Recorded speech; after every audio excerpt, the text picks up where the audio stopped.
Okay. Well, here we go, guys. It's another day, everyone, and we're back. I got you past all those loading screens, so now we're just at, once again, the Narnian Castle. I'm hoping today to finish out what I'm doing on this floor with the bedrooms and maybe move on to blocking out the basement, which is completely empty, so that would be fun. First, some housekeeping. So I've noticed some problems with my hotkeys, doing things and accidentally getting hit because I have fat fingers. So I've actually turned off the hotkey that has been giving me the most problems. So hopefully today we're not going to have any of that, and everything will be perfect. Also, yesterday's stream had some frame issues, like dropping frames and weird frame rate. I don't know what that was about. So I'm gonna fiddle with and keep an eye on that situation. I've noticed it. You don't need to tell me about it. I am aware, and we'll work on that. My first stream didn't have, that I could see, didn't have that sort of issues. Hopefully this stream doesn't have issues like that, and it just resolves itself, but who knows? So yeah, so that's just some notes. I have not forgotten that I plan to tell y'all about what I think about Lucy. Should I do that now and just get it out of the way? Maybe I will. Also, I did look it up. I went ahead and pulled my Narnian companion, and I was right and also wrong. I was in the right age range for them. In Lion, the Witch, and the Wardrobe, when they first go to Narnia, Lucy is 8, like I remembered. I was like, yeah, she's 8. But the ages staggered more than I thought. I thought they were in like 2, then a stagger, and then the other 2. But it was actually all along. So we have in Lion, the Witch, and the Wardrobe, Lucy was 8, Ed was 10, Susan was 12, and Peter was 13. So Susan and Peter were right next to each other, 12 and 13.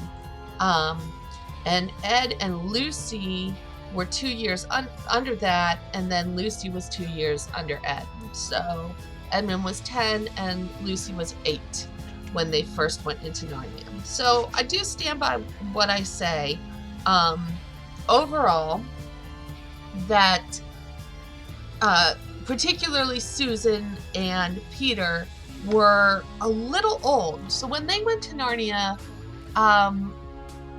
they were 12 and 13, so they definitely had more than just the childhood impressions. So like when you're a kid and you start learning, Google YouTube videos, search YouTube videos for anything about baby's brain development in the womb and immediately after.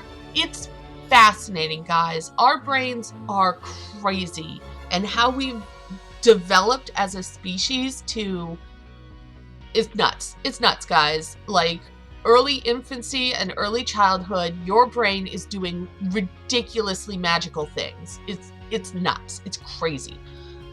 So anyway, in your early infancy, in your childhood, up through, some of your initial education, in kindergarten, elementary school age,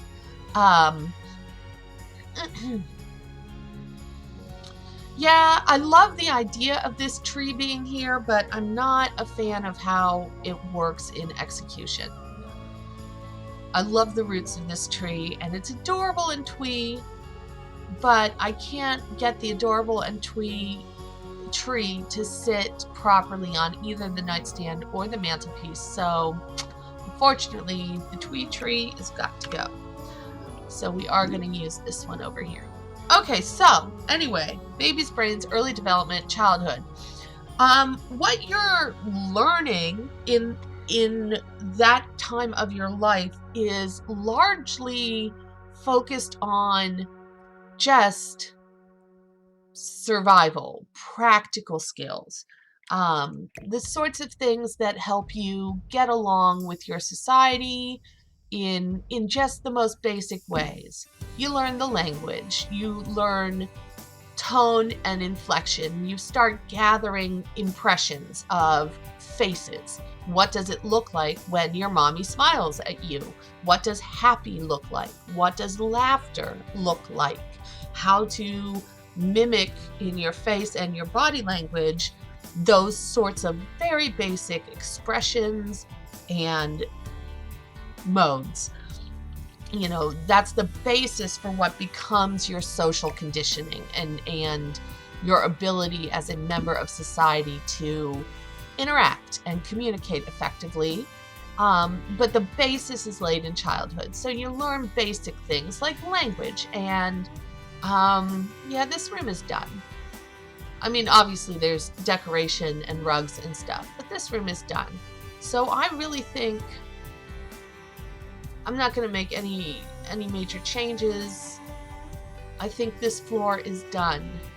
We've got the bulk of the main furniture and, oh, I haven't done curtains. Oh, I did do curtains. I slammed those out one day, I guess.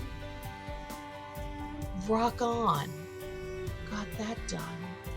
So yeah, so I think this floor is done and we will go downstairs to the basement. Downstairs to the basement and start working on this level. This completely spooky, there's nothing in this level at all. Floors. Okay, so just to wrap up real quick, as best I can, by the time someone's 8 years old, they've got a basic handle on the sorts of things that when you get amnesia, you don't forget, you know, mostly. Most amnesia cases, the things you forget are more detailed, more complex and intricate and personalized. But you don't necessarily forget how to walk, how to ride a bike, how to express yourself, whatever language or body language. You don't forget to breathe. You don't forget to write, how to read and write. I mean, only in severe certain types of amnesia do you lose those basic functions, those kindergarten, elementary school, you know, what it means when someone says, go stand in a line, you know, let's have nap time. Those basic concepts. You don't necessarily lose those things. So those are the things that when Lucy went to Narnia, she had those things. And maybe because she was, as far as I interpret the books, she was pretty precocious. She was bright and imaginative and adaptive. So, you know, maybe Lucy had a little bit more, you know, the beginning of more complex knowledge. But usually you don't really get into that until you're preteens, until after you've moved from an elementary or primary school into more advanced, into moving on. Was a 10-year-old, was Edmund exposed to that? Maybe he was beginning that. But like I said, in yesterday's stream, Edmund came to Narnia and had just a crazy intense personal, just very impactful experience. And it had to have changed his character, the trajectory he was on for his life overall, and the man that he would eventually develop into. So he really got changed by that in a particularly Narnian way, with deep magic and a real personal, important connection, direct connection with Aslan. and um, and that sort of stuff. So he might have been on the upper edge of childhood and starting to incorporate more advanced and nuanced understandings of society and norms and ethics and expectations for how you behave and what's appropriate for your age or not. But Susan at 12 years old and Peter at 13 years old, these are both kids that are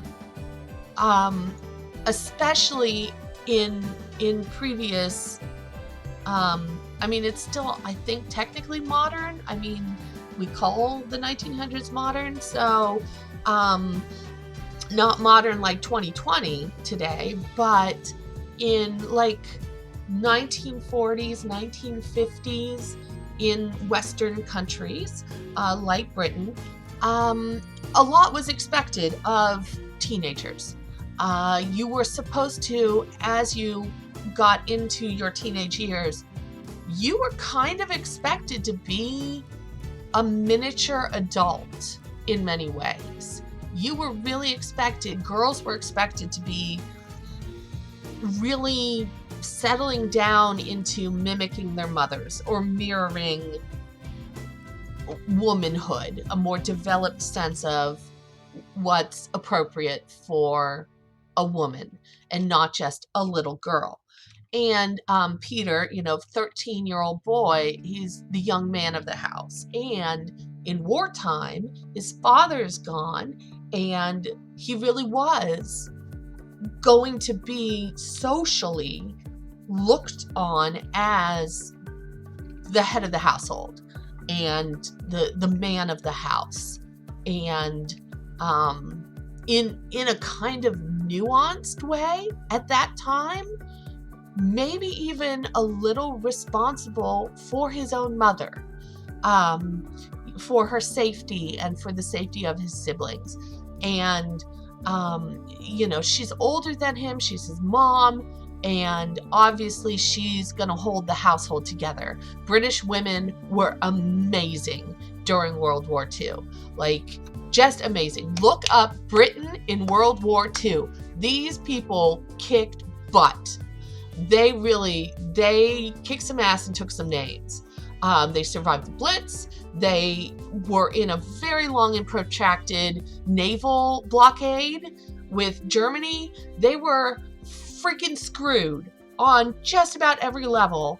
And if Hitler had taken the British islands, if Hitler had taken England and Britain, the war would have turned out very, very differently. And Britain held against him. They held that island.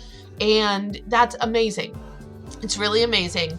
And definitely look into British intelligence during this time frame. British intelligence was just, you think James Bond is cool and like a super spy, or more modern, Jason Bourne, or any of that. Oh my God, British intelligence during World War II. It will make you weep. It will make you exult. These people were amazing. So that's the kind of world that Peter was beginning to live in as a 13-year-old boy. He's in that kind of world. Susan, a 12-year-old girl, she's right on his heels. And they were at the point, developmentally and socially, where they were internalizing social norms, expectations, understanding of interpersonal relationships, sex and sexuality. They're going to be indoctrinated or enculturated by their society to be a useful adult member of that society, with all the little details and minutiae that entails that you don't normally think about. You just take it on and then do it. You perform it throughout your life. So that's a huge difference. If you're 13 moving to a new country, or If you're 13, here's a more direct analogy, although not literal, like moving to a new state or a new country. But if you're 13 and say your parents get divorced and you get a new step parent, it's different. You have some habits and expectations already that are kind of set. And there's going to be tension and struggle as you figure out how to negotiate a new relationship with this different circumstance, this sudden new expectations. And so you're going to struggle with that. But an 8-year-old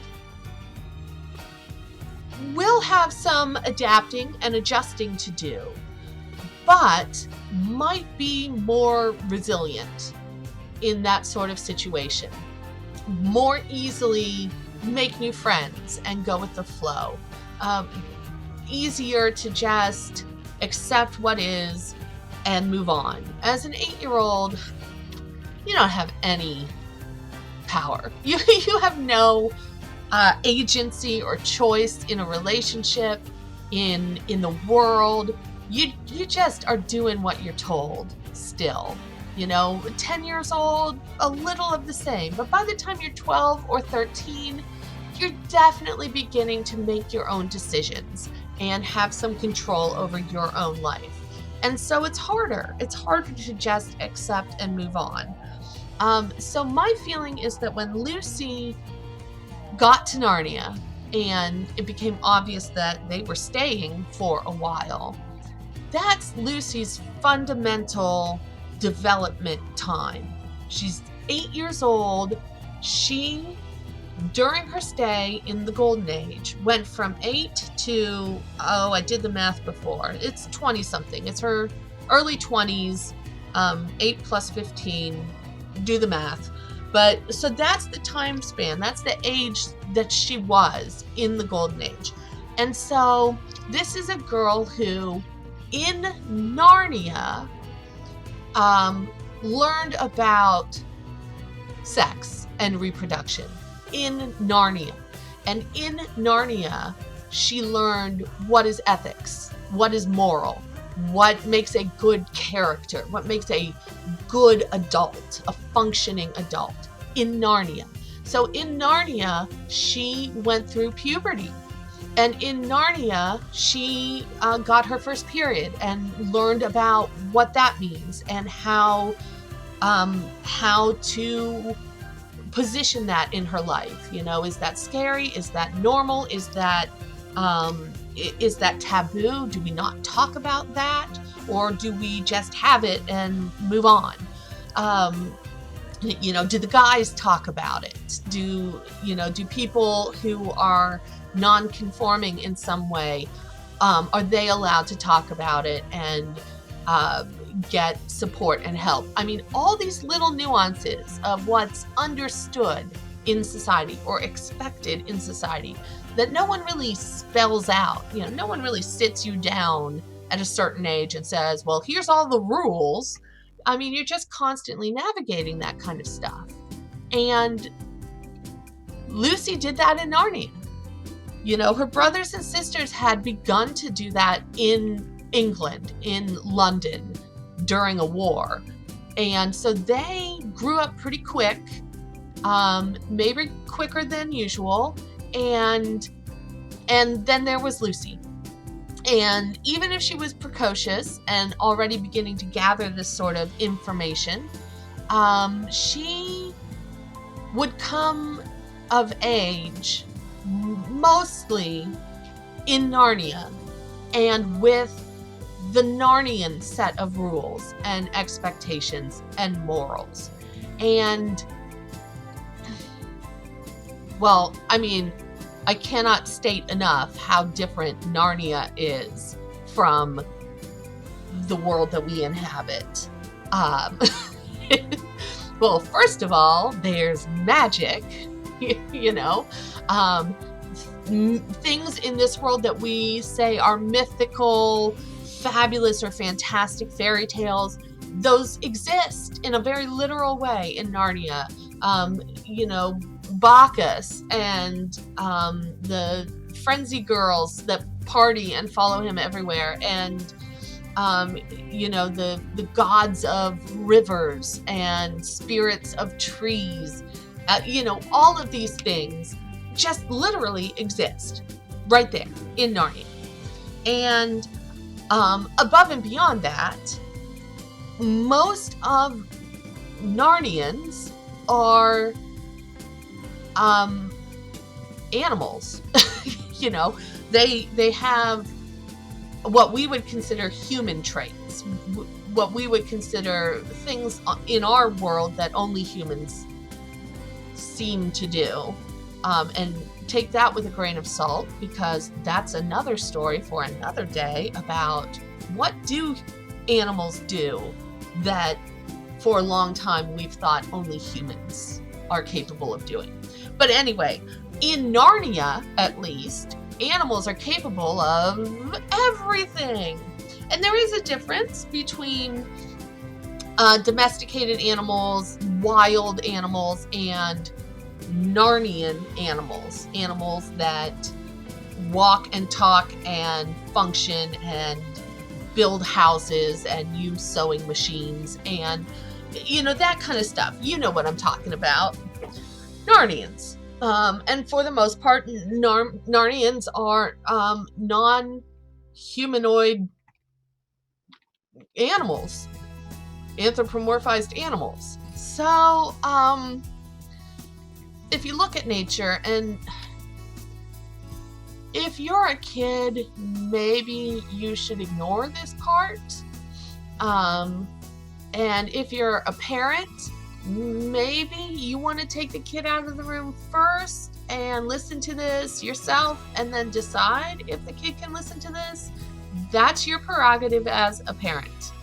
I think everyone should hear this, but, you know, I just, there you go, little warning. All right.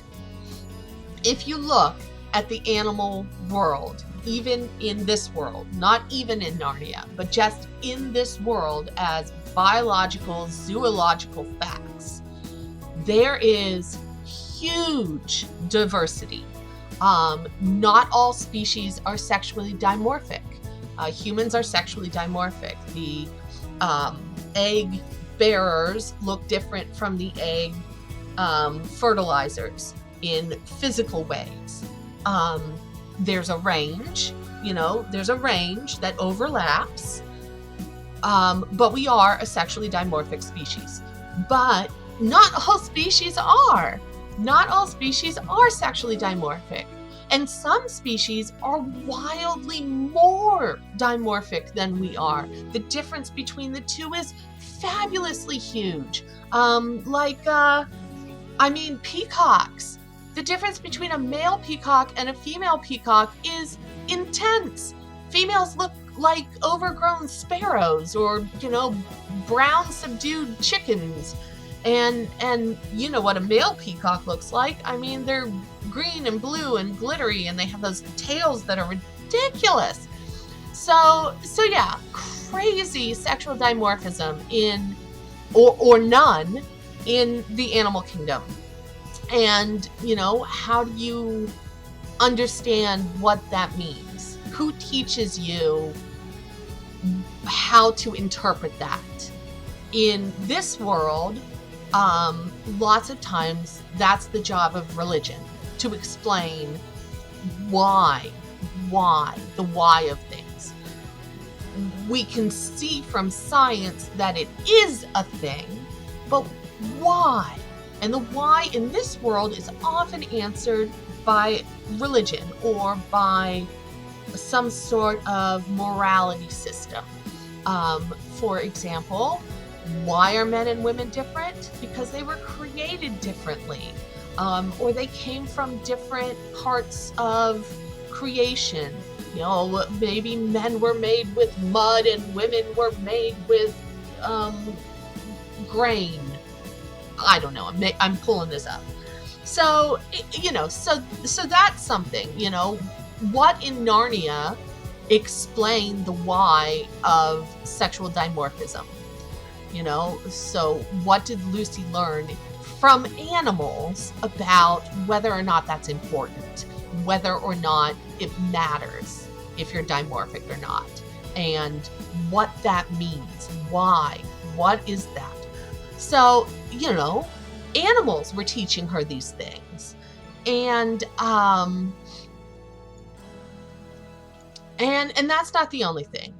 In our world, biologically, zoologically, sexuality is plentiful and varied.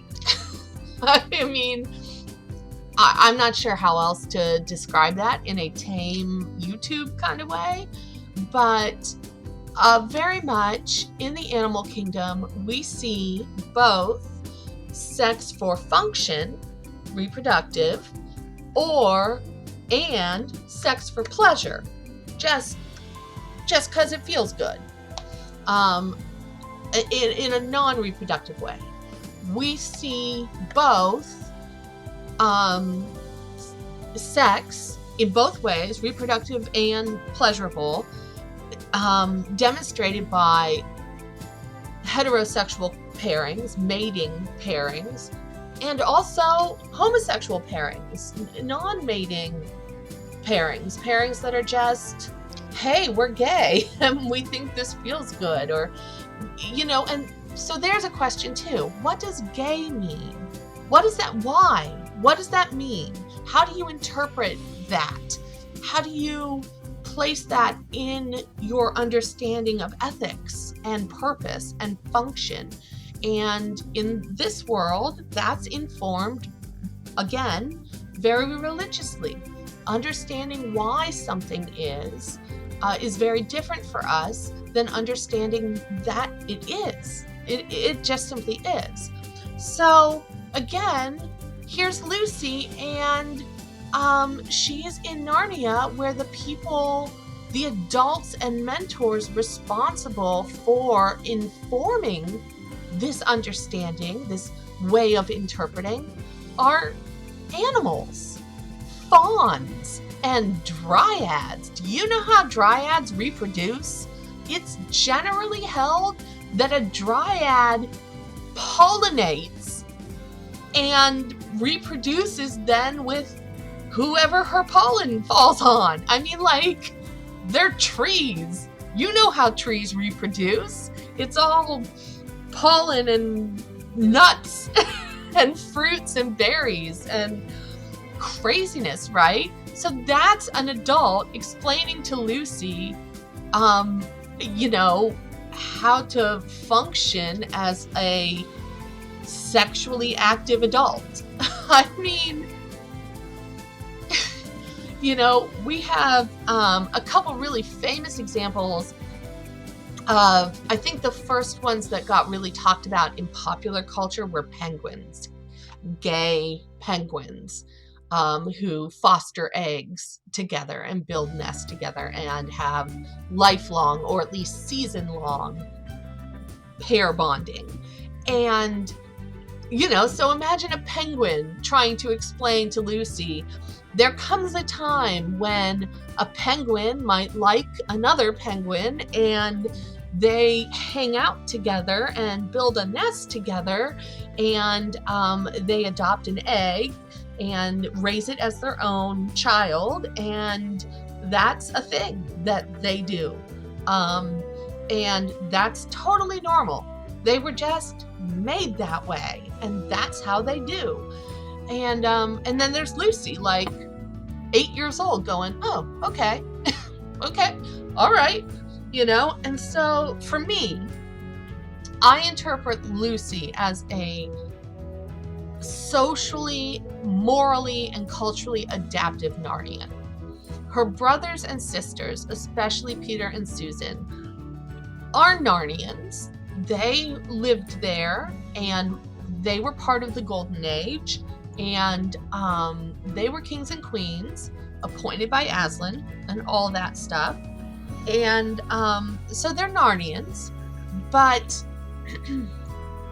they're Narnians who would have been applying their understanding of British norms and British morals and maybe Anglican norms and morals and ethics, and maybe an Anglican understanding of not just what exists but why it exists.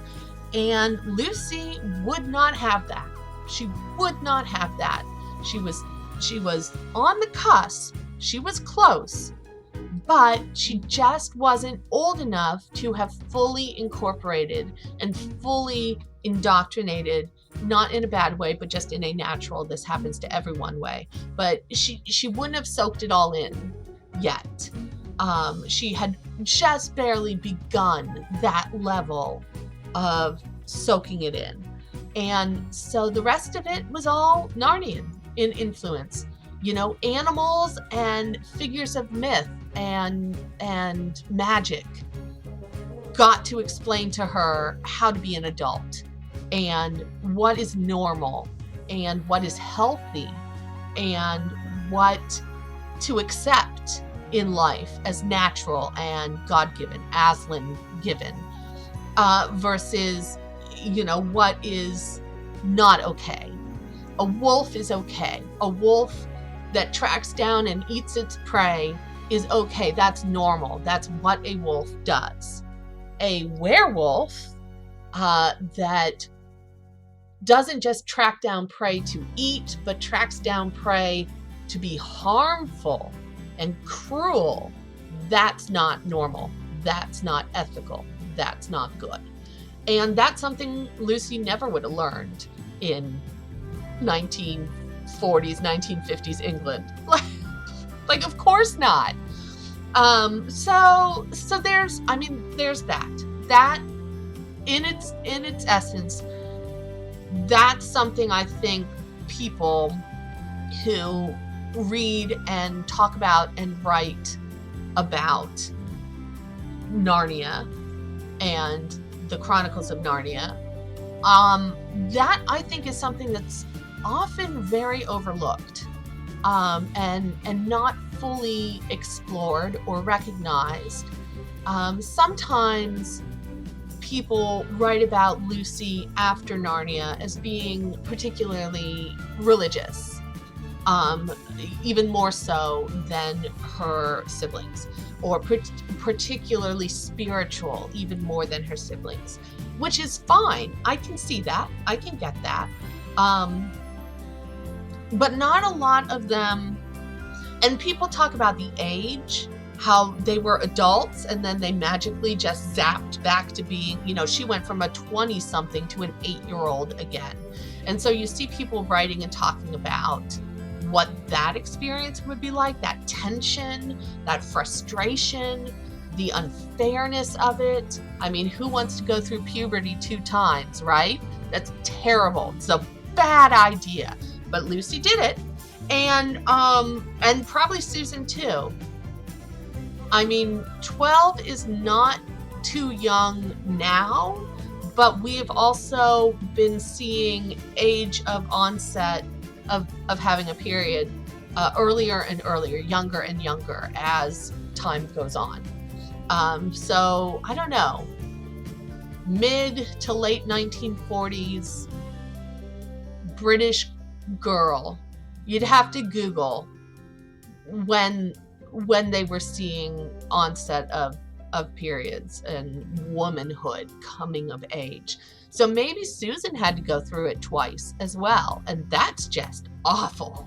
That's although the second time might be a little easier because you know what to expect, and you've had to deal with it for any number of years in Narnia. So even for the guys going through puberty, you would hopefully it would be a little easier, if not super frustrating, because you're having to do it around people who don't understand that you've already done it once and should be treated like an adult and a capable, functioning equal. So we hear about that kind of frustration. But for me, personally, I like to take it one step further, and I like to think about and explore the ways in which Lucy's understanding of biology, her understanding of morals, her understanding of why things are the way they are. Those things and sexuality, norms and ethics of sexual conduct and mating and reproduction. Those things are all Narnian informed for her. And even after she gets back to England, that's some ingrained base level core stuff. That's core to what a person is in the world and how their character is shaped, and what they will fight for. What will a person see as an injustice, and try to go to bat for and fight for or protect, versus what people see as a problem that is threatening society or stability, or their understanding of what makes a family, what makes a household, what makes a functioning, stable, healthy adult. So I'd like to see more of that. I'd like to see people tangle with that. I would like to see people acknowledge that and come up with their own thoughts and theories and conclusions about how that would shape Lucy and how that would influence both during her time in Narnia in the Golden Age and her time back in England, back as an 8-year-old having to grow up again. And, you know, what would she struggle with? What would be odd or weird to her about human society now that she has some other perspective? What would she think? Well, that's just utterly arbitrary and stupid. I mean, 1950s gender disparity would probably tick her off pretty bad. You know, she's from a land where a lion is king, and it's the lionesses in a pack, in a pride of lions, that do the hunting and the working and going out and getting resources and bringing them back. It's the women. And, you know, so when she gets back to 1950s Britain and is told, we're only just now letting women explore having careers, you know, never mind that we've had queens, that's really a man's job. And so there are expectations of what women will and won't do. And I can imagine Lucy just losing her mind over that. Just like, why? Why? That's ridiculous. That's arbitrary.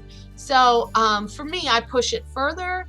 As you can probably see by the pride flags I have on the wall in Lucy's room, I do think, if only because we see it as a biological, zoological fact in the animal world.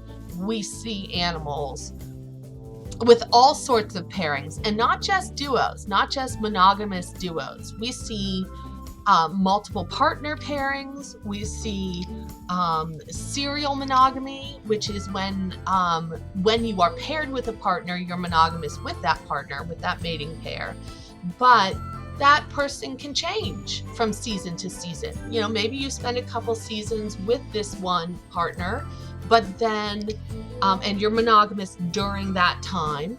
But then after a couple seasons, you know, that person flies off, male or female or whatever, and you get a new one.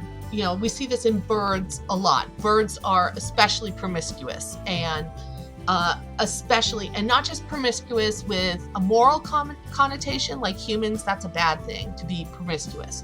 But we see sexually aggressive birds and birds that lay their eggs in other people's nests so that other birds bear the burden of raising the young. We see birds, we see eagles that form triads, polyamorous triads, or a throuple, where it's like two dads and one laying, breeding female. Or usually you see two males and a female, two fertilizers and one egg layer, rather than like multiple egg layers and one fertilizer. But we do see that in other animals. I mean, it's not unheard of. So, I mean, all these things are just wild and crazy and all over the animal kingdom. And so I really do feel that Lucy would be comfortable with the idea that other people's norms and habits and biology might be different from hers, and that she shouldn't assume what's right and wrong, and that she really doesn't have the right to dictate to anyone else what their breeding habits or sexual morals or family structure should look like or should be. I mean, you know, if she's sitting in Narnia trying to learn these things, a goose or a swan is going to tell her something wildly different than a cowbird, a brown-headed cowbird. You know, a pod of whales or dolphins are going to tell her something completely different from a platypus or a reptile. There are species of lizards in Arizona, and this is one particular article, scientific article that I read once, long a time ago. That's why I'm being so specific, that I read about a species of lizard in Arizona where biologically all of the lizards in this subspecies are all what we would call female, XX chromosome egg layers, you know, the egg layers. And all of them are. All of them. And they have this subspecies, for whatever reason, has developed a basic biology of parthenogenesis, a form of asexual reproduction. Basically, they clone themselves with some amount of variation to keep the population genetically healthy. They just are all women, and they reproduce on their own and keep their species, their subspecies of lizard, going that way. That's just how they are. And you know, imagine hearing from what's a particularly monogamous species. I want to say ducks, but ducks are awful. Don't base anything on ducks. Birds in general. Birds are wacky. Their morals and family structures are very complicated and different from species to species. Yeah, I'm having trouble right now. I'm having trouble thinking of an animal species that is particularly known for its monogamy and maybe lifelong pairing, mating pairing. Shoot. House cats? Cats are dogs? Well, dogs are pack animals. So it's, you know, it looks similar to what humans do, but it's not exactly the same. But we'll use a dog. We'll use a canine, a wolf, or a domesticated dog, or any of a canine breed. So imagine a canine breed telling Lucy how to be an adult, how to reproduce and raise your children. And, you know, a lizard from Arizona, one of these subspecies of Arizona lizards, telling her how to be an adult and what to do to reproduce and raise her children. Wackadoodle, right? Wackadoodle. So for me, I'm always going to have Lucy, if not Lucy and Edmund, be pride flag waving, social injustice fighting, just fair-minded, open, adaptive, and accepting sorts of people, because it just wouldn't make sense to be racist or homophobic or xenophobic as a Narnian. It wouldn't make sense. There's all kinds of color fur and all kinds of different species of animal that for them in Narnia were people, not just animals, but recognized as people. They had personhood. So she would have learned that, and that would have been core. That's the core stuff that makes a person a person, and recognize personhood in other people. And she would have that. She would have a Narnian sense of that. So this has been extremely long. I'm very sorry, but I'm also kind of not sorry, because I'm obviously very passionate about the Narnians in general, and particularly about Lucy and Ed and Susan. You've heard I have a rant about Susan. The only one I probably don't really give a flying fig about is Peter. I mean, he's Peter. He's the High King. Gotta respect that. He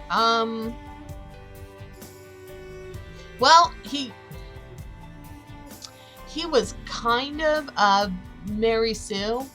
I mean, not like a C.S. Lewis analog. I think he's on record saying that he feels more like an Edmund.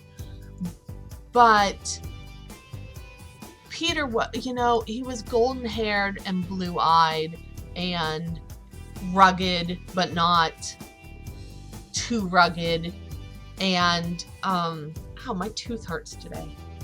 And he was made High King by virtue of being the oldest male in the family, and he had a sword, and in his first sword fight got kind of really, really stinking lucky, and so came out victorious by virtue of dumb luck. And is that not just the history of every white Western male in, since the dawn of time? Just dumb freaking luck that they then later turn into actual skill and use it to rule everyone all the time. I mean, I'm not particularly angry with Peter for being that. I mean, that's what he was born and raised to be, especially in that era. So it's not like he did anything himself. There was nothing he personally did wrong. It was just taking advantage of systemic privilege and then living up to the expectations. So, way to go, Peter. You were High King and you eventually earned it. But yeah, your siblings had a lot more they had to go through to become the adults that they became. A lot more had to be done. Anyway, so that's my thing on Lucy. That's kind of my thing on the Narnians and how they were raised and how they grew up and what sort of questions we as people should be asking about them as good readers, as intelligent readers. We should always be reading our books, our literature, even our newspapers and journals. We should always be reading while thinking of questions to ask about what we're reading. And so that's when now as an adult, when I was a kid, I just read it and it was magical. And my mother read it to me and it was genuinely a magical, wonderful experience. Very mother-daughter bonding, mother-child bonding, because she read it to me and my siblings at the same time. So, fabulous. But as an adult, you go back and reread things and you gotta turn on your critical thinking. You can't just shut it down and zone out. So, think about it. Think about whether Ed would be bisexual. There's the flag. Hey, bye. Stop by erasure. Whether Lucy would be just determined to stand up for the rights and fair treatment of others. Things like that. It's great stuff. Thanks for letting me chat with you about that. I'd love to hear your thoughts and responses, either in live chat while I'm live, or if you are watching this recorded, in the comments below. I'd love to hear what you think and how you interpreted things and what you think these things mean and all that. I've got to put my companion away because look how big this sucker is. That's a big book. And this is the revised and expanded version. Oh, it's so fabulous. Anyway, yeah, so don't get me started on Narnia. I could talk forever. Here in The Sims, we're looking at the basement. Oh, the basement. So this is a ground floor. It's accessible by off of the main courtyard, coming down these stairs around a corner to what I have referred to in the past as a servant's entrance. You know, in a sort of upstairs, downstairs kind of sense. Oh, you can't see it when I do partial walls. Dang it. Get a peek. Get a peek right there. Oh, right there. Darn it. So you can kind of see what the door sort of looks like. Oh, there's a good shot. There we go.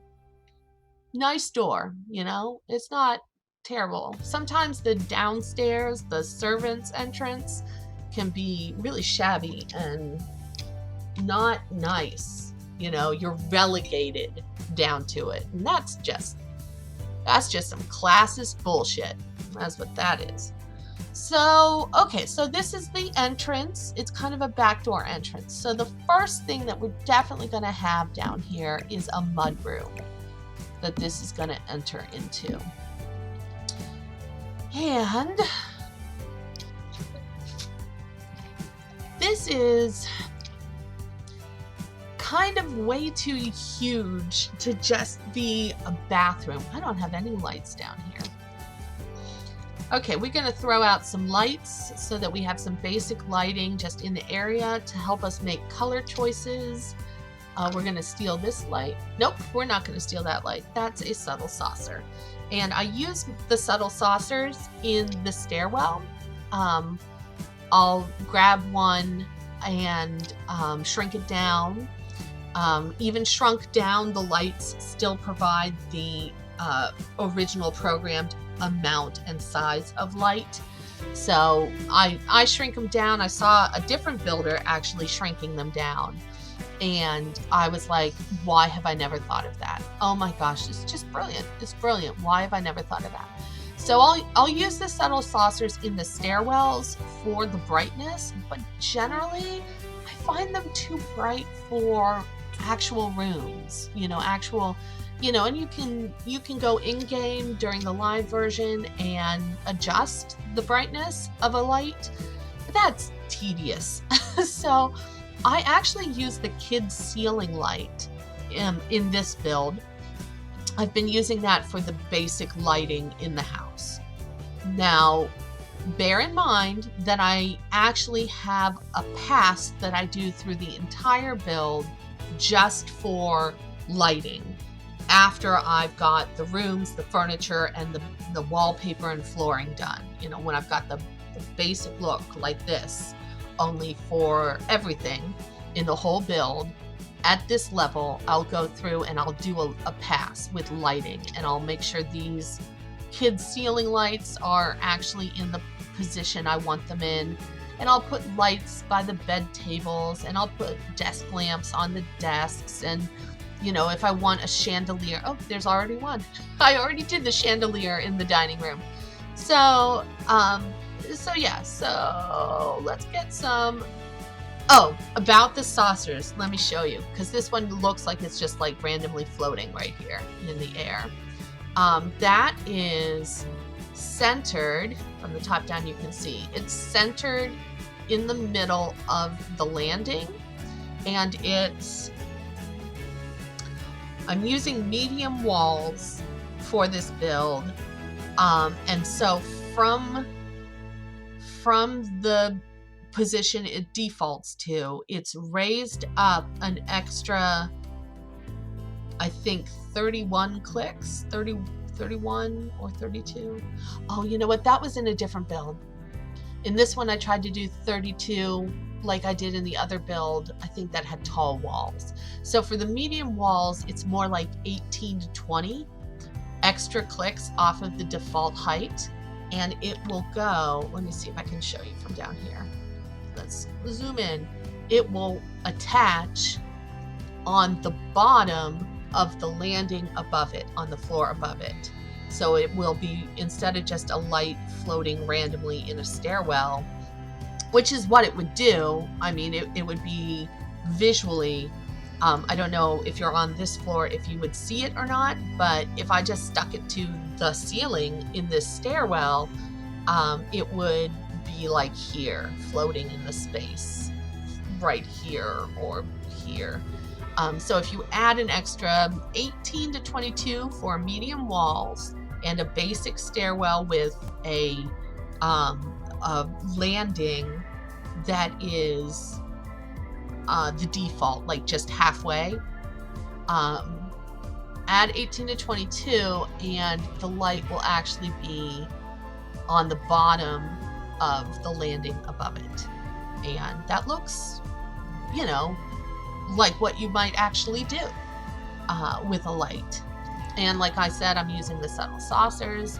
In some builds, I've done like a pendant light or hanging light so that the light hangs down from that point. But I still, you know, I raise it up the extra so that it's not just floating in space. And then this one has one as well, floating up here. Here it is. You can see it floating. Right there. Boom. So again, I put it where it goes by default on the middle of the landing ceiling, and then bump it up, I think 18 to 19, 20 clicks. And you might have to, you know, get jiggy with it to make it right where you want it. But there it is on the underside of the landing above it. So that's just an FYI. That's a little bit of anal retentive craziness that I do. But in my builds, I really go for the details. You know, I don't just throw things together. I really do think that the details count. The details matter. You know, it's what takes a good build and makes it a great build, or in my case, a mediocre build and makes it palatable. So we're going to take this light and shrink it down, and then we're going to put like 50 billion in here.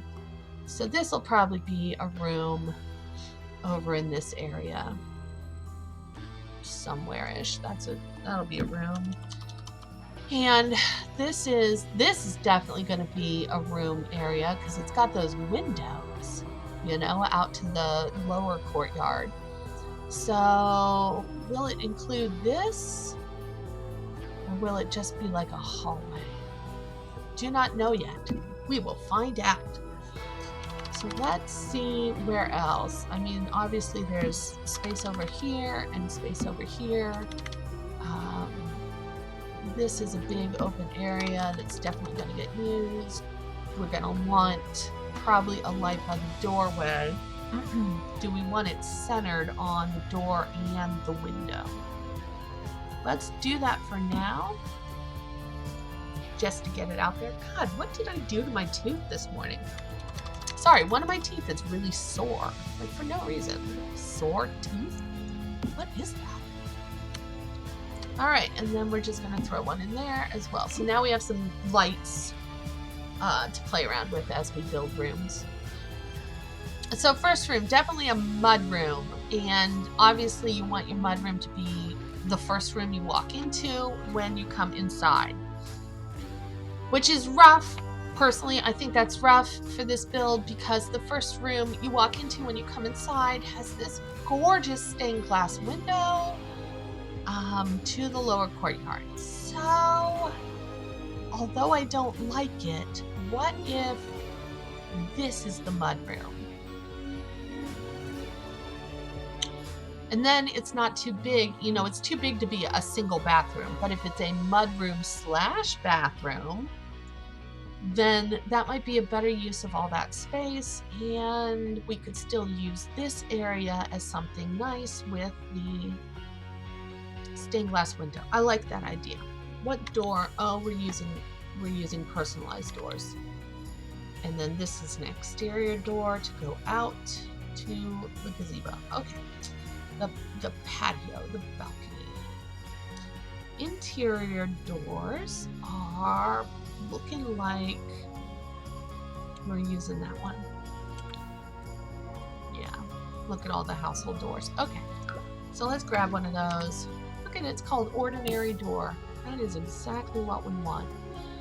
No, EA, why do you hate me? I need the 2-tile version of this door, the one that'll sit in the middle. Why? Every door and window should come in a 1-tile centered, a 2-tile centered, and a 2-tile multi version. Like every window and door should have the ability to sit in a square, in the half square, or in the middle of the wall. Oh my God. Oh, that drives me nuts. And here's also these walls are all 2-tile walls.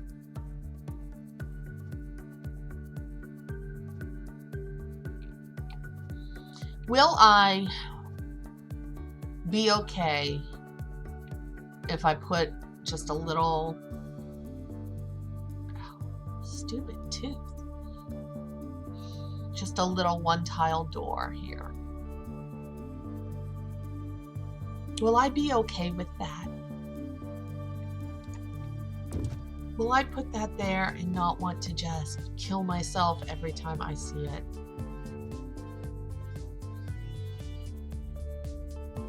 Let's be real. Be real, Amata. You want to kill yourself every time you see it. So this door will get used down here, of course, somewhere. But in the meantime, we need a 2-tile version of a door. All right, and we want to keep the house consistent. So let's take a look at, is this a 2-tile? Yes, it is. So let's do one bump up in fanciness, and we'll get the 2-tile version of the basic door. I mean, look at that. There they are. Basic door. One bumped up version. Okay. I think I can make it plain and not stained glass. Nope. No. Should I make it white and black to match the entry door? No. So that would be a plain plain version. That would be a super plain version. But oh guys, I just remembered it's going to be a bathroom as well, so we want the stained glass. Kind of give a little privacy. We can't all be super uninhibited Narnians like Lucy is. Some of us will want privacy. Okay, so mudroom. Mudrooms have entryway stuff. I'm not putting in a laundry room. This would be a great laundry, mudroom, maybe bathroom area, but I'm not going to put in a laundry room. I'm not doing laundry in this build. I'm not doing it. Just not having it, guys. I don't mind the laundry pack, but if you put a laundry, like even if you just want the look, like a decorative item, if you put the washer and dryers into your home, then your Sims will function with laundry active. So even if you want the look of a laundry room, but not the play, not having to constantly be actually washing laundry, you're just SOL. So I'm not doing it. If when I put this on the gallery, if other people want to go nuts and play with laundry, I highly suggest this room. Ugh, I hate having solid things right next to when you come inside a room because, you know, you'll hit your shins and bang your knees. Yes, you will. Oh. Sorry, I was looking to see if this is clipping. I mean, and obviously on the inside it is clipping, but on the outside it's not. It's not clipping through, it's just clipping. Okay, so this is some great stuff. Okay, mudrooms. Mudrooms also have things like this. So let's definitely take the row of coats, the coat rack, and we can put it here. Let's just smack it right in there. What's a good height? They say this is a good height. I don't like it that high. I don't like it this low either. So let's put it kind of in the middle, somewhere around here. Right like that. There we go. The hat is clipping with the door frame. Can you tell that clipping is like the bane of my existence? So to not have it clipping, it would have to be off-centered and clipping outward, but not through, just into the wall.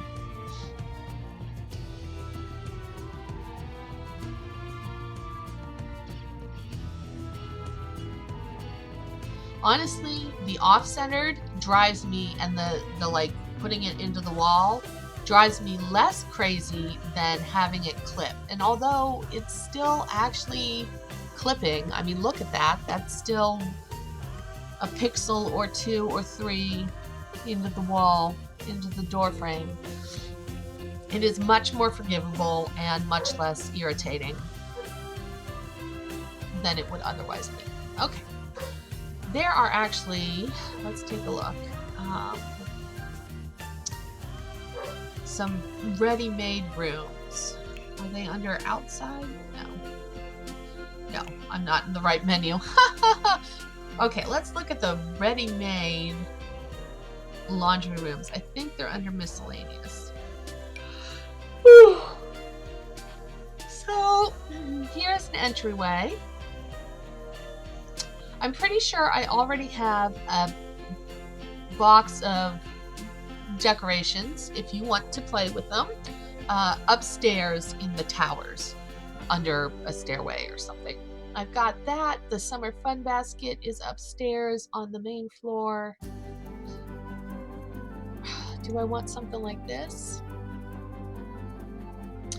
We'll put that out there because eventually I'm going to want to play with the colors and maybe have something like that. Here is a laundry room. It's got nothing that I'm going to use because I don't want to deal with that. We're going to leave the flower and gardening stuff, this shed, because I have a greenhouse, a full greenhouse and kitchen garden planned for the exterior. Laundry room. This is a fabulous piece of furniture. I don't know if you guys use this double hutch. It's so much fun.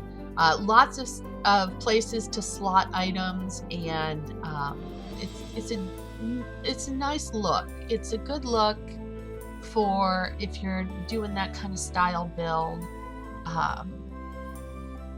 Its colors aren't that bad. I mean, it's got laundry day swatches. But there's some basic ones that are usable in other places. And yeah, I've used this in gyms, like in a home gym. I've used this as like, here's your water bottle and your, towels.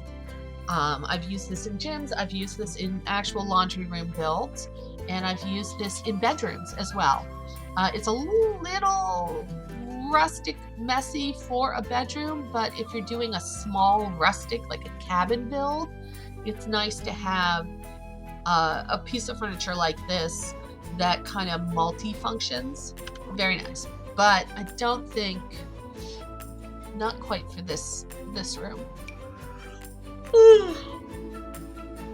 We will be using spa day stuff. We will definitely explore the idea of having a sauna down here. I'm ridiculous about including yoga mats and meditation stools and saunas in as many of my builds as possible. I also like to include like more traditional exercise equipment as well. So I'll do like a yoga room adjoining or shared with, you know, a treadmill and maybe weights, but mostly a treadmill. Oh, and a punching dummy. Those are good. Those are so much fun. I love to see them doing karate. Not karate. And these shelves are awesome, but they're really focused a lot on, like, see, look, the coat hangers. You know, there's a lot of, I mean, they're purely decorative, and there's a lot of focus on the laundry element and the hangers and the clothing rack.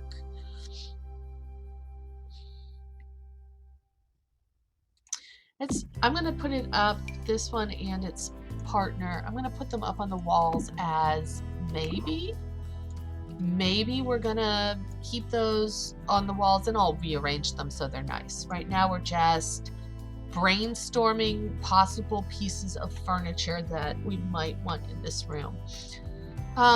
Maybe a broom and dustpan. I know we have one upstairs in the kitchen, but if this is a mud room, then maybe we want one down here too. And this one is just, oh, I've got that. I've got that over here.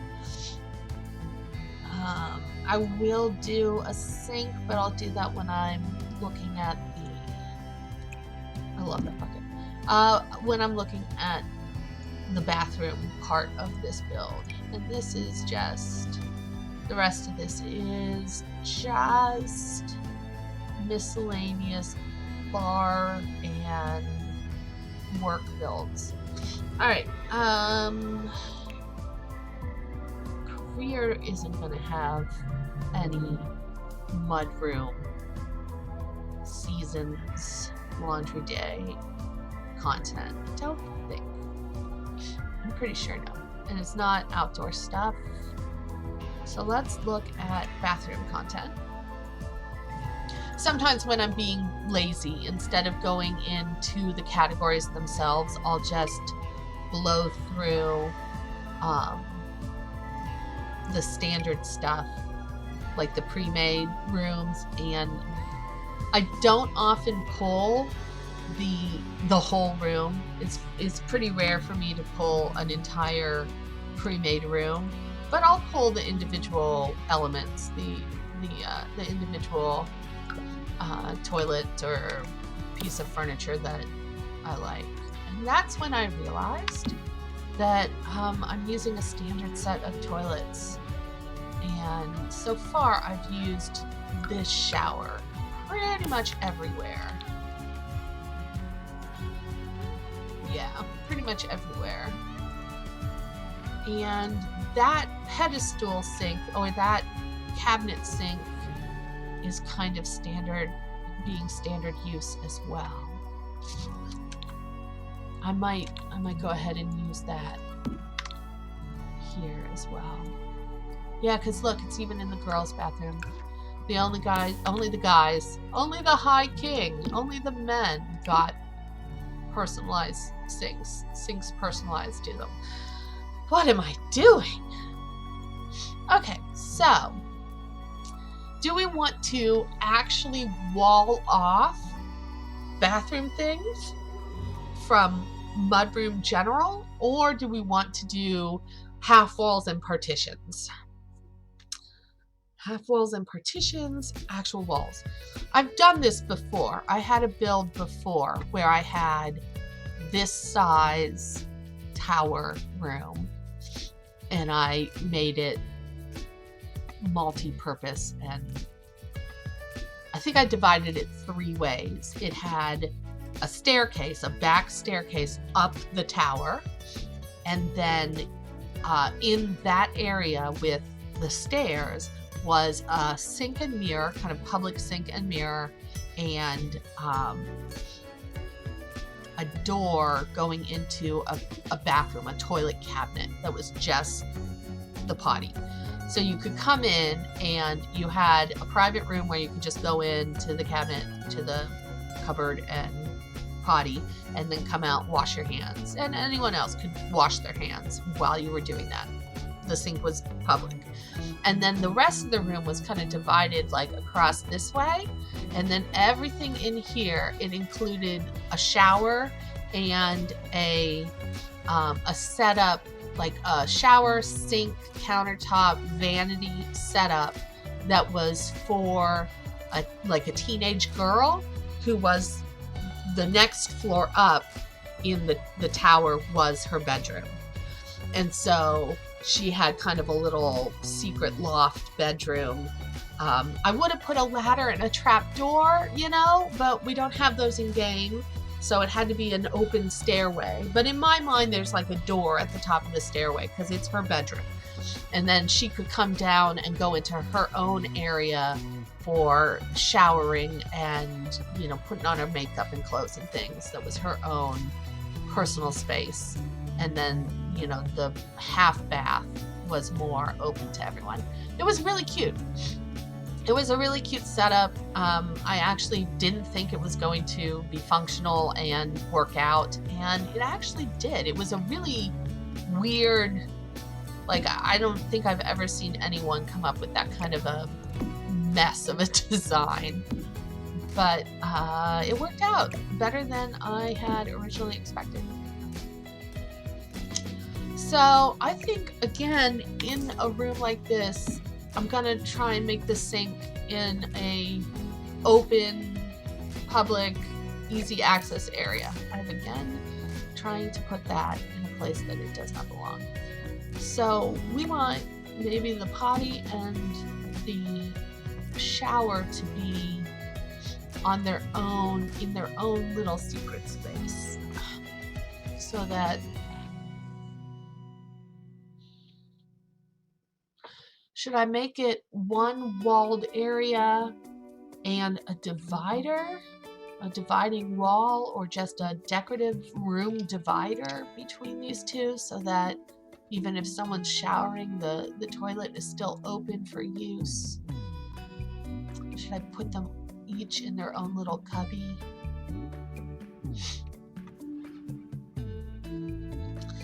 Should I build a free shower? Should I just build a free shower room?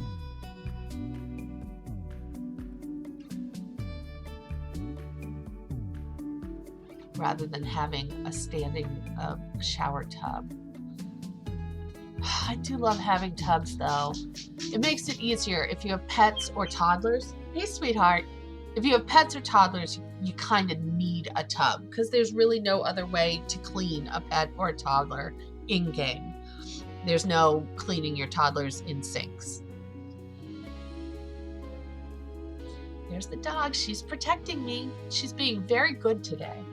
Good girl. Will you sit, please? Sit down. Put your butt down. We don't like standing on the couch. Sit down. What is it? It's okay. We're not being attacked by pirates. It's okay. Do you want to go outside? What time is it? Hold on, guys. 1 second. It is just afternoon. It is almost 1. Here, I'll give you a snack. If I give you a snack first, will you go eat your food like a good girl? Go ahead. Nom nom nom nom nom. I ate my breakfast. You missed it. I did eat already. So if you're waiting for me to eat because I'm the alpha, which by the way is bunk, the whole alpha omega K9 pack theory It actually is not how wolf packs or canine packs organize themselves. I mean, there's leaders, there's dogs with leadership that the other people in the pack look to, of course, but it's not what you think. And if this is new information to you, I encourage you to kind of Google it and see what you think about the information coming out. But long story short, the study of pack dynamics and social order was done on random dogs, random pack animals, canines, that had been selected and pulled from their natural pack and pulled from their natural environment and put all together in like a kennel, like a space, with other dogs who were strangers to them.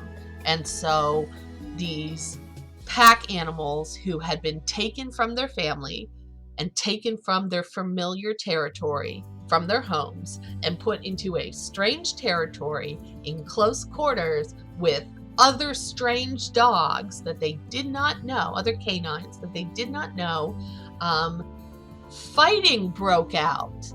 You know, and there was a scramble to establish some kind of coherent order and some sort of just what is going on, and we're scared and we're frightened, and we are totally alone and yet surrounded by strangers, and we don't know the intentions. We don't know who's good or who's bad or who's gonna bite and who's gonna lick.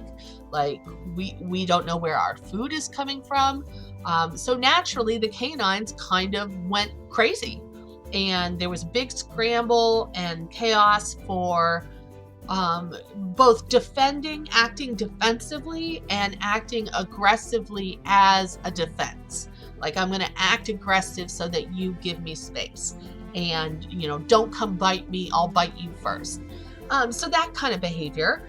And then when they sorted out some sort of order, some sort of dominance or leadership versus hierarchy, I mean, that's what the reports, that's what the speculation and the theorizing was done on that kind of a situation. So that's it. That's why we have thought, humans have thought for a long time, longer than we should have, that canines had this very hierarchical system of power, expression, and exchange, dominance social system, when in fact the canine social system is very loving and built on genuine leadership and mutual dependency, and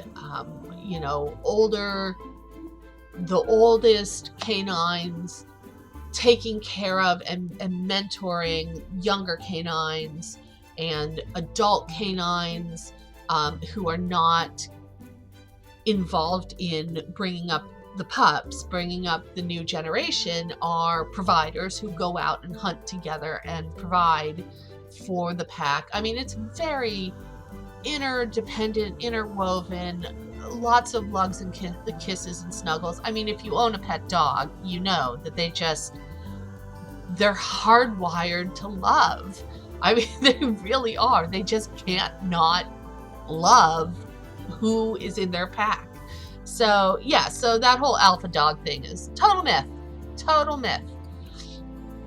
But yes, Mercy knows that I'm important. She sees me as both her leader, but also her dependent.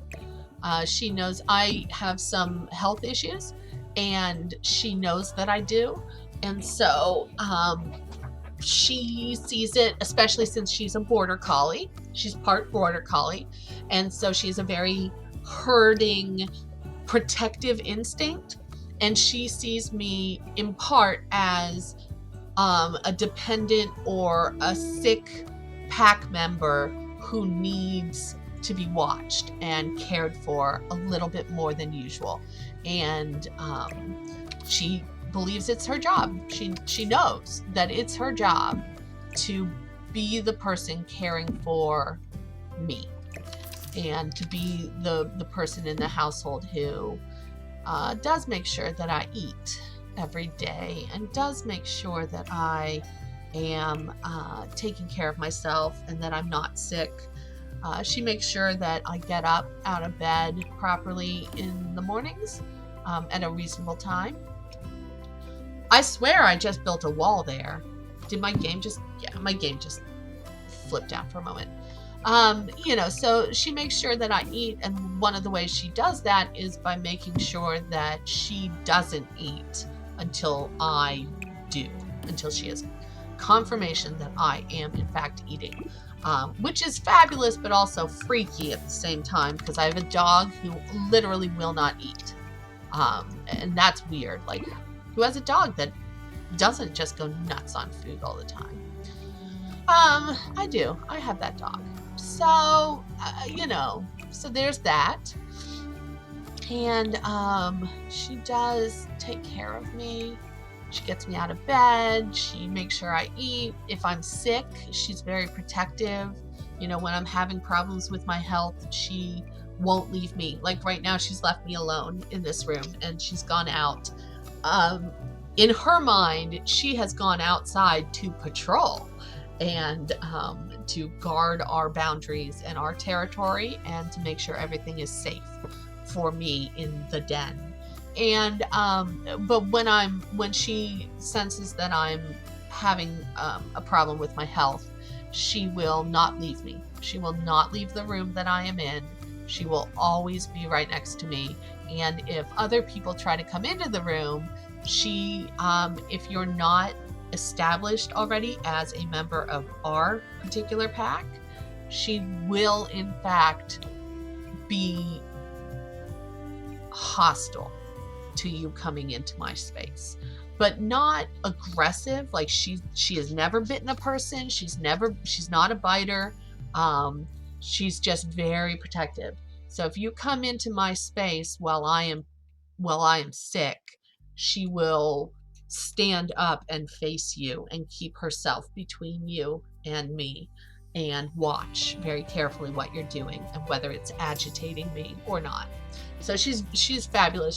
She is my emotional support animal. Go ahead, sweetheart. That's just toilet paper. That's just groceries. No big deal.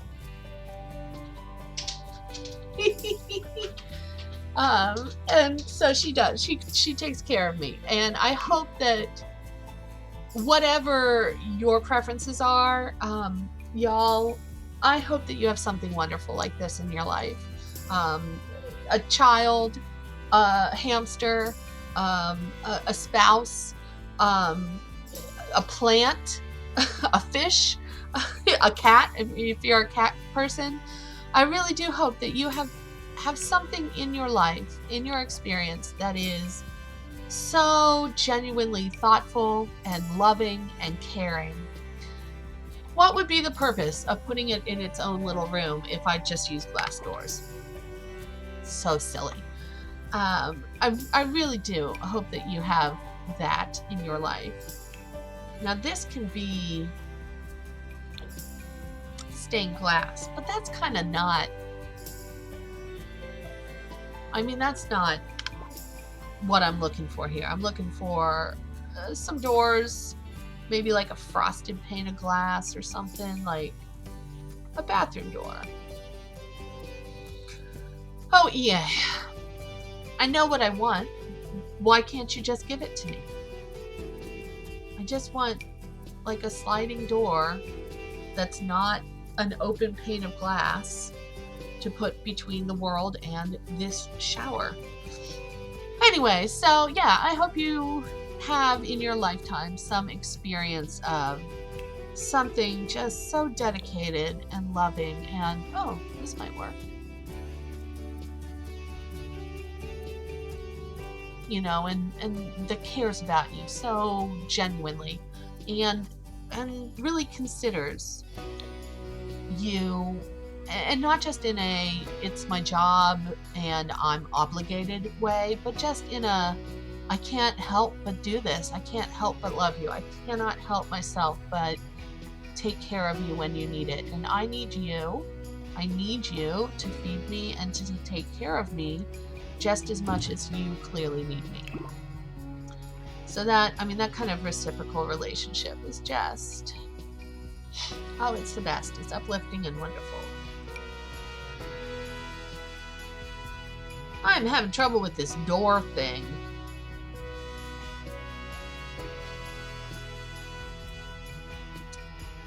If these were frosted, this wouldn't be bad. You know, it has a very spa, it could have a very spa kind of look. But if the side panels were frosted instead of clear, it would be, oh, you know what, and that's Get Famous. So that's not necessarily a pack I want to have too many doors from anyway. Nope, nope, nope, nope, nope, nope. I mean, it's clearly a front door, you know, with the mail slot and everything. So that's not. So let's go look at the small wall doors. We're going to scroll to the very end to the small wall doors that are maybe double. Here's that sliding door again. This is perfect. It's just not perfect. Nope, nope, nope, nope, nope, nope, nope, nope, nope, nope, nope, nope, nope. We can go through this pretty quickly because I can already tell you I'm really not going to have much luck finding what I actually want. You know, this spa door is the look, right? That's the look. That's what I'm looking for is something kind of plain and simple like this. But look, the frosted doors are see-through. What is that about? Like, I need them to be opaque.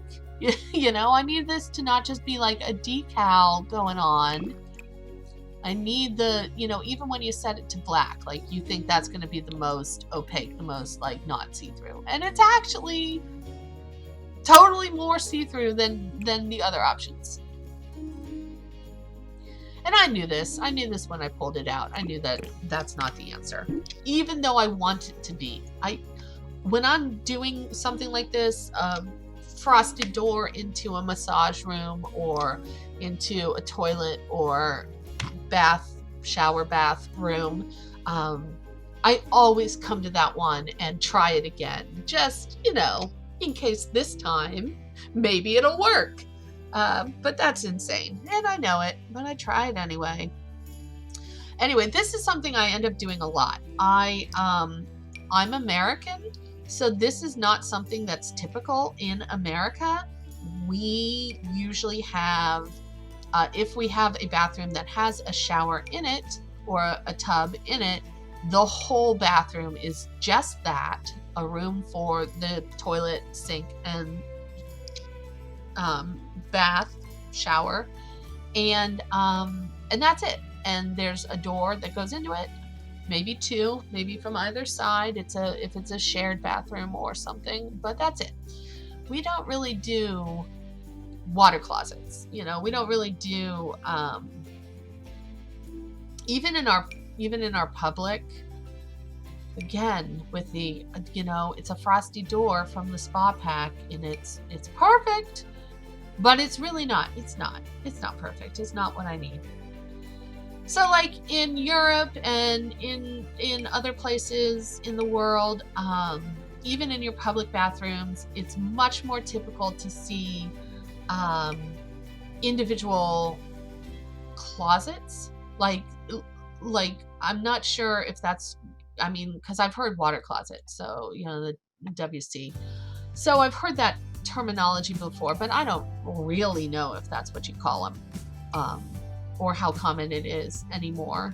But it seems to me that even in a public bathroom where you go in and the sinks are open in public and anyone can get at the sinks, but the row of toilets is a wall, an actual floor-to-ceiling full wall with doors on it for individual walled-off little cubbies, like closets, that you walk in and there's a toilet.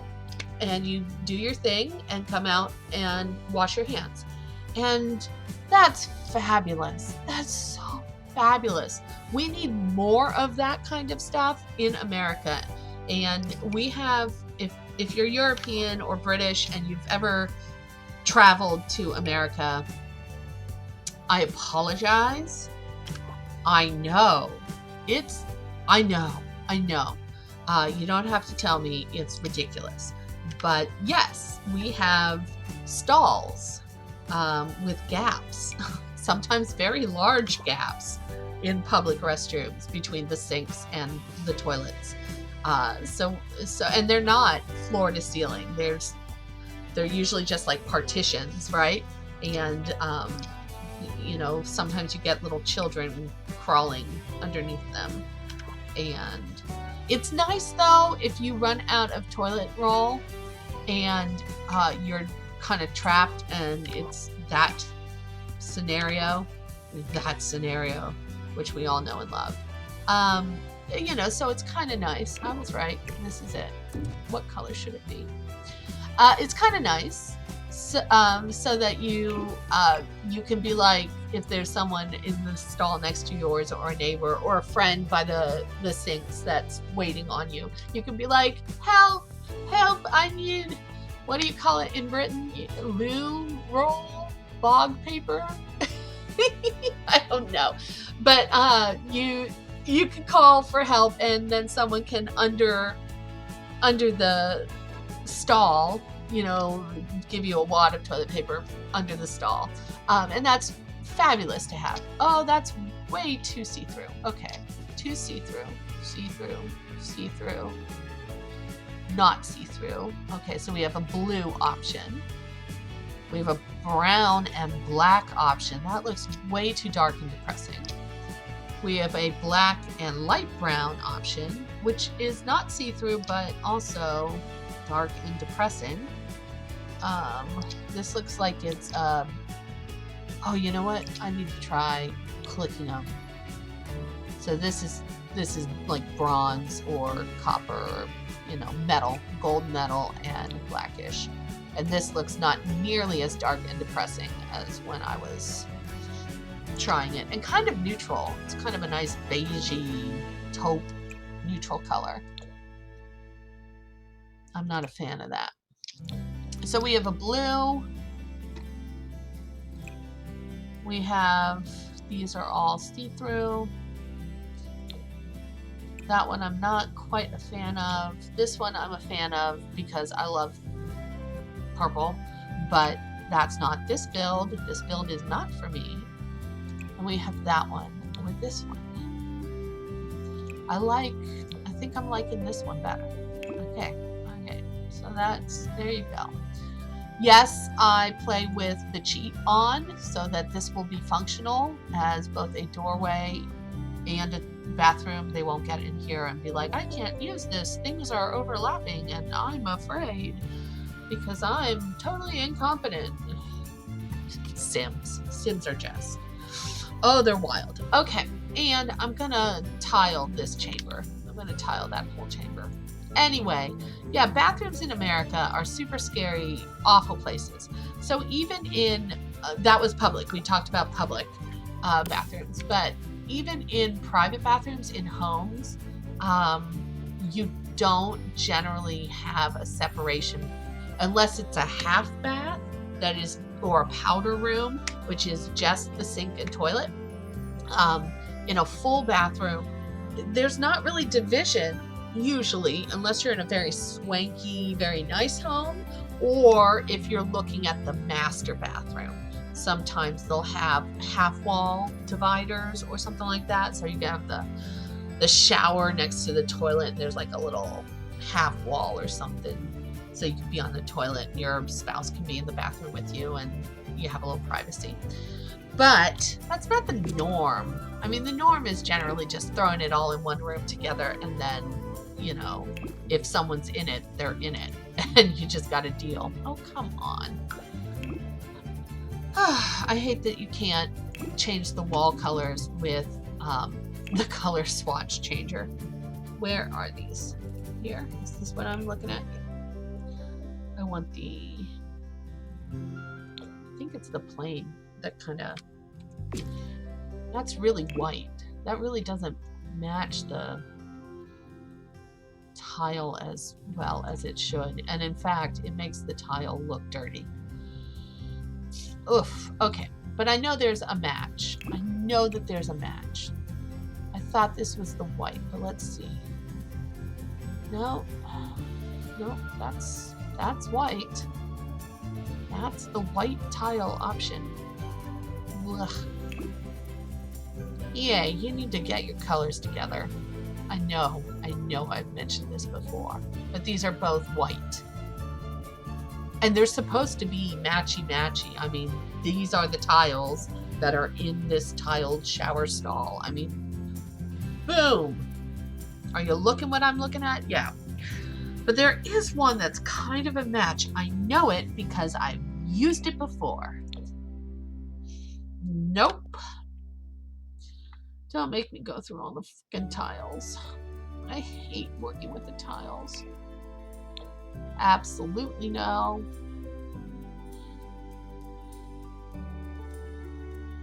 Dang it. Okay. Oh, I hate working with tiles. Okay, so anyway, I've been in The Sims when I'm doing builds. I have really been kind of playing more with, you know, public versus private spaces. And what if I just pop it into its own walled off space, and then the room is usable while someone is using the facilities. And I'm kind of a fan. I you know, honestly, I'm kind of a fan of doing that, because you don't need a particular pack. Discover University gave us toilet stalls for, you know, for public or for dorms. Here, I'll show you, because of course you all know, but here it is, a toilet stall. Very American version of exactly what I was talking about earlier, the public toilet stall that is just full of gaps and really not private, and it's embarrassing to be an American with the toilets that we use, and the toilet paper. Okay. So everyone is in quarantine because it's 2020 and the world is coming to an end. And there's been this rush on toilet paper because people think quarantine, people think stuck in your home. And especially where I live, which is up north, people around here, when they think I'm stuck in my home, they think because it's winter and I'm iced in or I'm snowed in. And so I need all of everything, all my comforts and conveniences, in addition to food or medicine or specialty items. I'm just going to need kind of everything, all of my pantry items, all of my household items, kind of stockpiled, because I don't know how long this blizzard will last. So especially up here, but it happened in southern states as well. There was a rush on toilet paper, bottled water and toilet paper, and the rush created scarcity, which then made the need for toilet paper even worse. So it was just a self-feeding, you know, it was a self-perpetuating cycle. Yeah, this is the shower I want, you know? This really is. I mean, I could use this one that has a flat wall, but then I have to decide the freaking, sorry, that was the wrong button, the freaking shower curtain. And I'm not using mods, so I don't have the recolors that make this simple and plain the way that, you know, things are in real life. So yeah, it's this one. It's this one. I have a mod. It's delightful. It takes this this shower stall, the Double Delight, and it removes the back and sides of it. So it's the tub area, and this visual, this deco item, giving you a little bit of a, you know, soap, and, you know, that's a loofah. I think it's supposed to be a loofah. But, you know, and the soaps and stuff, the decorative items stay the same. And the water spout, the shower head, and the faucets, everything, all of that stays the same. Only now it's kind of floating in air, with no walls around it and just this front doorway panel. And so you can put it in rooms with corners and a wall here, or a full, just, you know, any 3-wall horseshoe shape, right? I did it upstairs as well, in the boys' bathroom, where I just used a short wall to wall it off and to make the tile kind of match. So you have sort of a tiled area just for the shower. And I try to do that all the time. If I've got a bathroom and I've got something 2 tiles wide, you can bet I'm gonna throw a tub in there. So I do that a lot. That's kind of my preference. It's one of those things I do. It kind of influences the shape and size of most of my bathroom builds. So even if I had a bigger bathroom, I would still either put in like a fake wall to box off a 2-tile area, or I'd have a section of a bigger bathroom that pops out and has a shower nook. So anyway, I do that. And part of why I do that is because of this mod that makes this shower tub so much more flexible, because then you're only really deciding the color of the tub and fixture, right? So the metal, like, is it metal? Is it white? Is it silver? Is it gold? And, you know, the tub, you know, is the tub white or fancy colored? White or off-white, whatever that terrible taupe color is that one swatch turns the tub. Why did they do that? Anyway, so you can decide, you know, what metal you want accenting your tub shower space, and then you just decide the walls. You just put whatever you want, the tile, whatever tile, or tile with a top border, or whatever you want on the walls to be the back and sides of the shower. And you can really make some really nice looking. Anyway, I highly suggest that. I don't remember who makes it. I do know that it's been updated, so it does currently work with the current patch, whatever build we're on at this point in time. But yeah, go find it. If you do use custom content or mods, that is one that has just, I've just used it so much.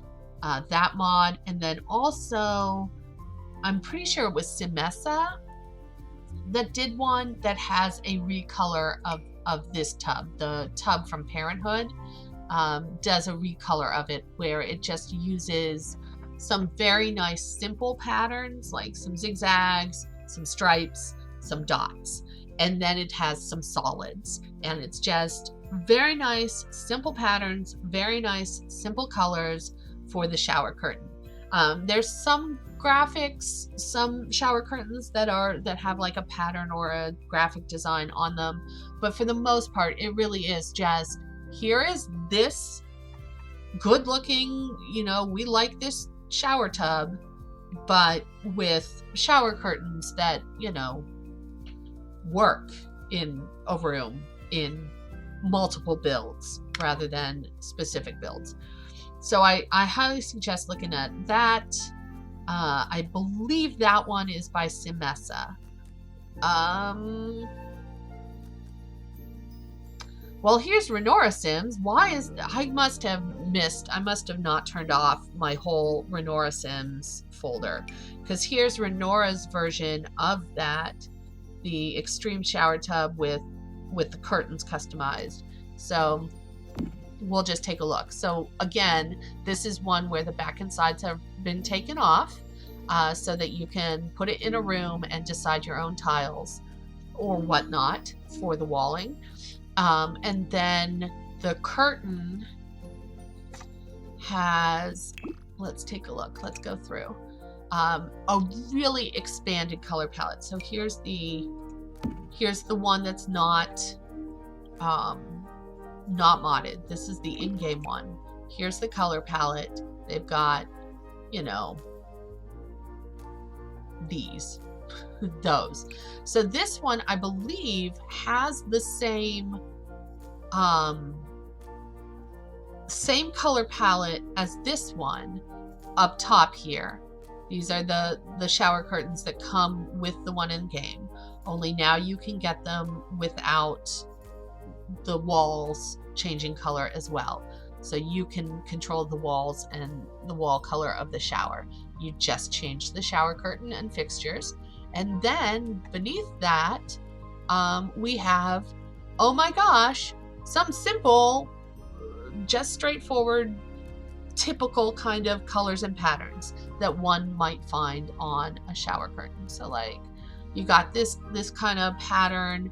It's more than just diamonds, but it's not anything overwhelming or crazy. It's in a nice neutral usable color. You can make tons of different bathroom designs with these colors. Here's one that's kind of floral looking, same thing, different colors. Here's one that's more zigzaggy, triangle, sort of arrowhead maybe. Here's some fans, those kind of fan design. Here's just straight up basic stripes, basic zigzaggy oh, little U's like water, like waves. Okay, that's cool. Little polka dots, little flecks of color, confetti, very nice. And the colors they're not too pastel. If this was too pastel, it would be super duper young, kids room, kids bath, toddler's bathroom. But they're not too pale, but they're also not too bright. They're not too solid, basic, or neon even colors. So they're not too bright, like a teenager bathroom. They are just the right kind of colors to be usable everywhere, just across the board, even in an adult bachelor pad with no kids or whatever. Birds. Hey, birds. Not my thing, but usable in builds. Good colors, good range of colors, good range of patterns. Oh my gosh, solids. Look at a nice, solid colored. Oh, there's cactuses. Nice, solid color, neutral bathroom shower curtain. Look at that. That's like, if all else fails, boom, you can use this one everywhere, anywhere, if nothing else. Oh my God, I love it so much. So that, I believe that's Renora Sims. I believe that's her logo, the RS. Renora Sims, and it's down here in the tooltip. So I'm totally pimping her right now, or them. I'm pimping them right now. They have renorasims.com and renorasims.tumblr.com. So definitely check out those. If you do custom content, if you do mods, and you haven't found this one yet, it's so usable. It's so usable, and it's just, the modding community, the custom content community for The Sims is so amazing. So amazing. I don't do mods yet. I might one day start making my own mods or my own custom content. But I don't do it yet. And I just respect the heck out of the people, the simmers who do make mods and custom content, because that's a lot of work, especially the good ones, the ones that like everybody has. Wildly Miniature Sandwich. There's another one I'll just throw out there and I'll hype for them. You know, that's where I get all of my hair mods, my recolors for the hairs.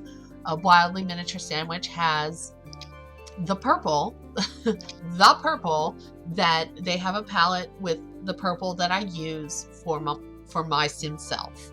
And so every time there's a new pack or an update, I check Wildly Miniature Sandwich and see if they've got the hair colors, the hair recolors ready to go or not. So that's one that I use and I definitely think is awesome. And like I said, just the modding community, the custom content community does such amazing work all the time, just putting together some really great stuff, some really great builds. Nope, and nope. What if I change? This is what I already have up. What if I change the shower to be like, I know the black matches, but I don't want another black shower. I really don't. Especially in a confined space. I think that'll make the whole room a little too crazy. And I'm not a fan of the pink, yellow, or blue, or green. I'm really not.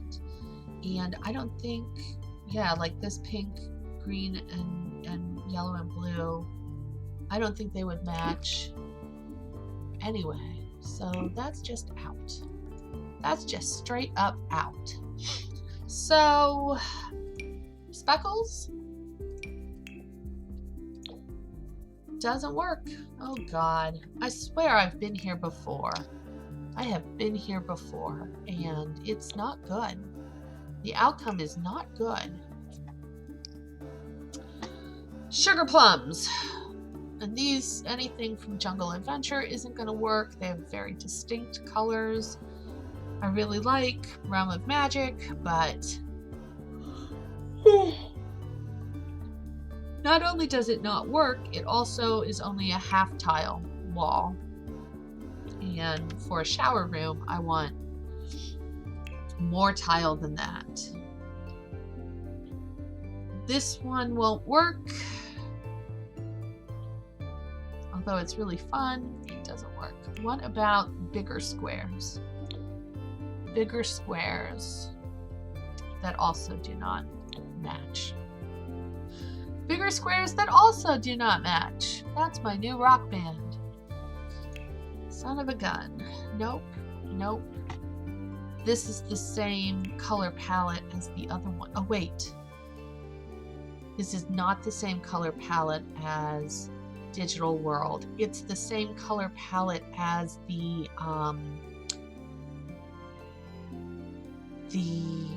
one that has these tiles from Get Together, isn't it? Because I know that there's a plain one without the stripe that works with these tiles. It might be this one. Anyway, getting sidetracked. This one might have, see, the gray doesn't work.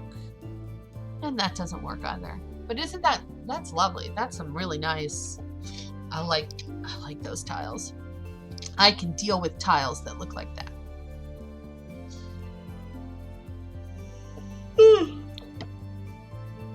If I did this, does it not at all? Does it match? No, not at all. Not in the slightest. Okay. How about these? Nope. Grungier. much less like bright white, but neither the size of the tiles matches nor the color. Son of a gun. All right, blah, blah, blah. Spa day is nice, but doesn't match. This just looks awful. That's just awful. Nature's Glow is only a half wall. And again, I think the tiles are too big. Nopety, nopety, nope, nope, nope.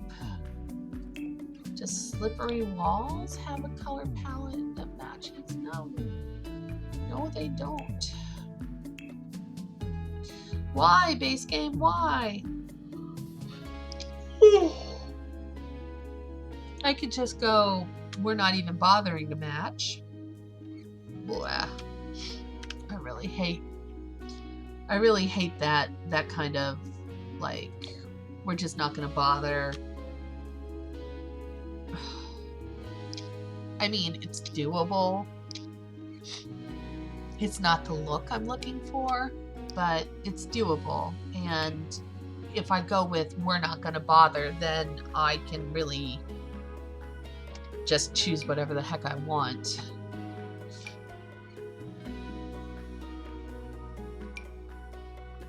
It's just not good.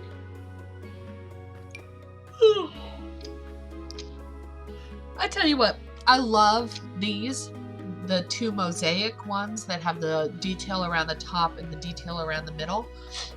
I love them. They're so cool. The colors, the patterns, it's awesome. Like, these aren't even my colors, and I still think, oh, that's really neat. But I have so much trouble using them. Like, even the basic black and white. Look how neat that is. But look, it's so tiny.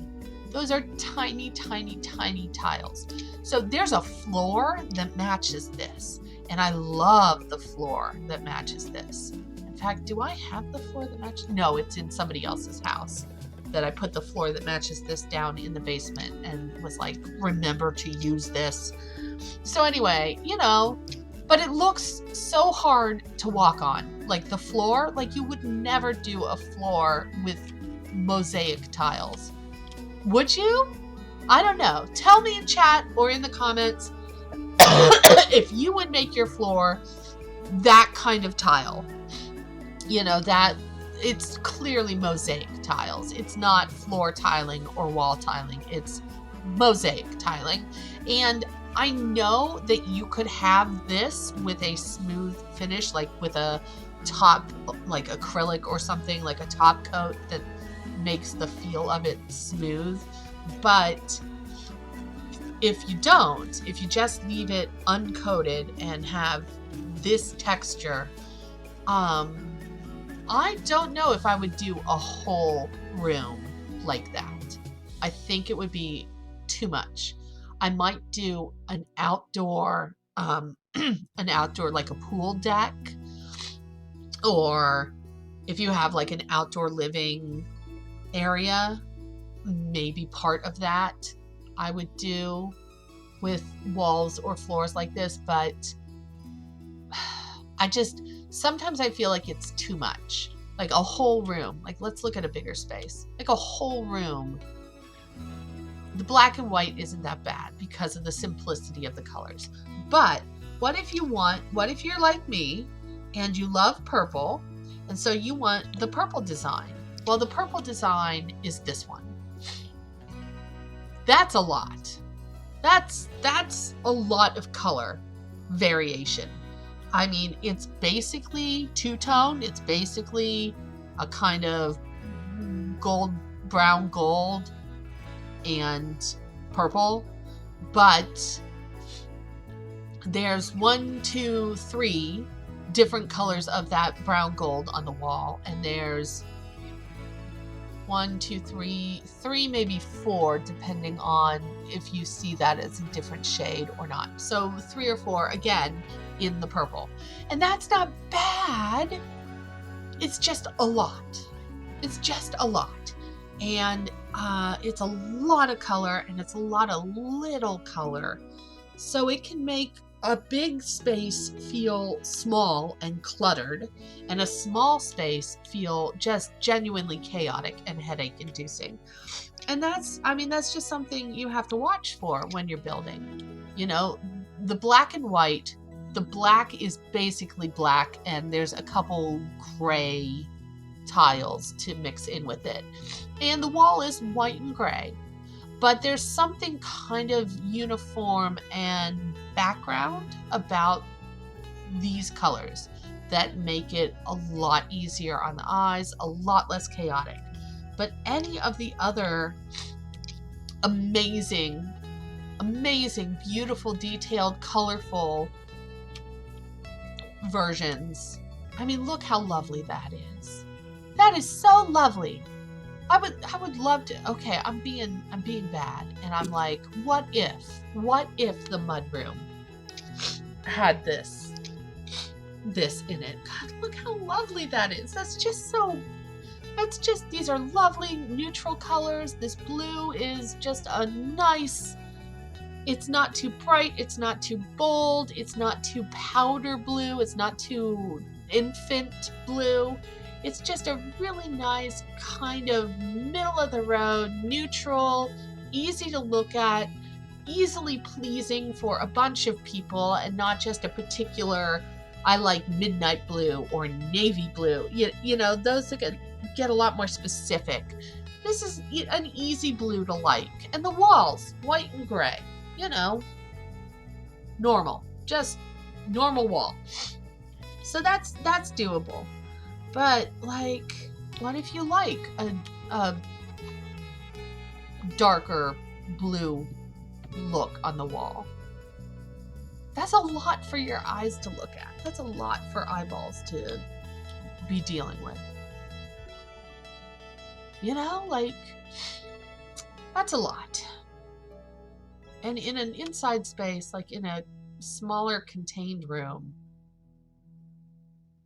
you could really just start feeling dizzy. But I am prone to migraines, for one thing. That's why, just FYI, that's why I use my webcam and my webcam microphone rather than having a headset mic, which would be a better sound quality, I know. But if I wear a headset for more than 10-15 minutes, I start triggering migraines, and the longer I wear it, the worse it gets. So, you know, back in the day when I used to play WoW, I used to play MMOs, I was a raid healer. Back in the day when WoW was good. Hate me, come at me, I don't care. WoW is awful now. The last time WoW was good was Lich King. I'm just gonna say it. WoW hasn't been good since Lich King. It was survivable in Kata and in Pandas. It wasn't great. It wasn't Lich King good. It was definitely starting to go off the rails.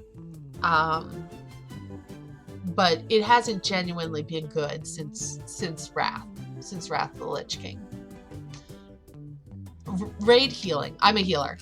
I mean, shockingly, the girl who likes to build things and be constructive and play easy, casual, really not harmful or aggressive. Just, I love world builders. I love simulation games, right? Surprisingly, I'm a healer. I'm a girl and I'm a healer. I'm a cisgendered, femme-identified girl and a healer. So there you go. I am the stereotype. Also, I'm married to a tank. I'm married to an aggressive tank, a raid tank, first-person shooter, just plays all of the games, everything from Call of Duty to Animal Crossing, just everything, plays every video game and is ridiculously good at them all. And that's who I'm married to. That. So I'm very much in the is she a real gamer or just a gamer girlfriend category? But I've got cred. I've got cred. I'm not just a gamer girlfriend. I started gaming in the 80s when I was a child on Ataris and, you know, the NES, the SNES. Got to have that SNES. I'm pretty sure either we had a Commodore 64 before we had the Atari, or we had a friend who did, and we went over and played on their Commodore 64. Those were the days. We did eventually get one of the first Apple Macintosh, like the Apple II, something in those eras, and we had games on it. This bathroom is causing me trouble. I mean, obviously. This looks good with this color blue. It does. So I could just say, screw the tub. Let's make the tub room blue. The tub itself is neutral, and we'll just go with that. And it doesn't, I mean, honestly, it doesn't look too bad with this color either. It's not a match. But thematically, it's not a big jump. I might just do that and leave it alone. Anyway, I got cred. I was gaming and playing games, both console and PC, before I met my spouse and before we were even dating. And it just worked out that she's a tank and I'm a healer. And so we were a match made in heaven, in computer game heaven. So we did raid back in the day. We played WoW. We've tried other MMOs. We played SOTOR. We played. I've played Terra a little bit. I really couldn't get into the flouncing, the movement animations for the female identified characters. I really couldn't get into how bouncy and limp-wristed and flouncy they were. I don't mind that as a person. You know, it's not like when I see people bouncing and flouncing in real life, I'm like, ugh, what is that? I don't care. I don't care. People are people, and diversity is beautiful, and I love all kinds of, especially big, bold character, because I'm a person. I am that friend that is a lot. I know that. I am a lot. And so I don't mind other people who are a lot. Should I put the stripe down at the bottom? What color am I using? It's not this one. It's not this one either. Come on, get your shit together. Where are you? What? Did I pass it? Is it this one? Oh, it's this one. Okay. Stripe at bottom.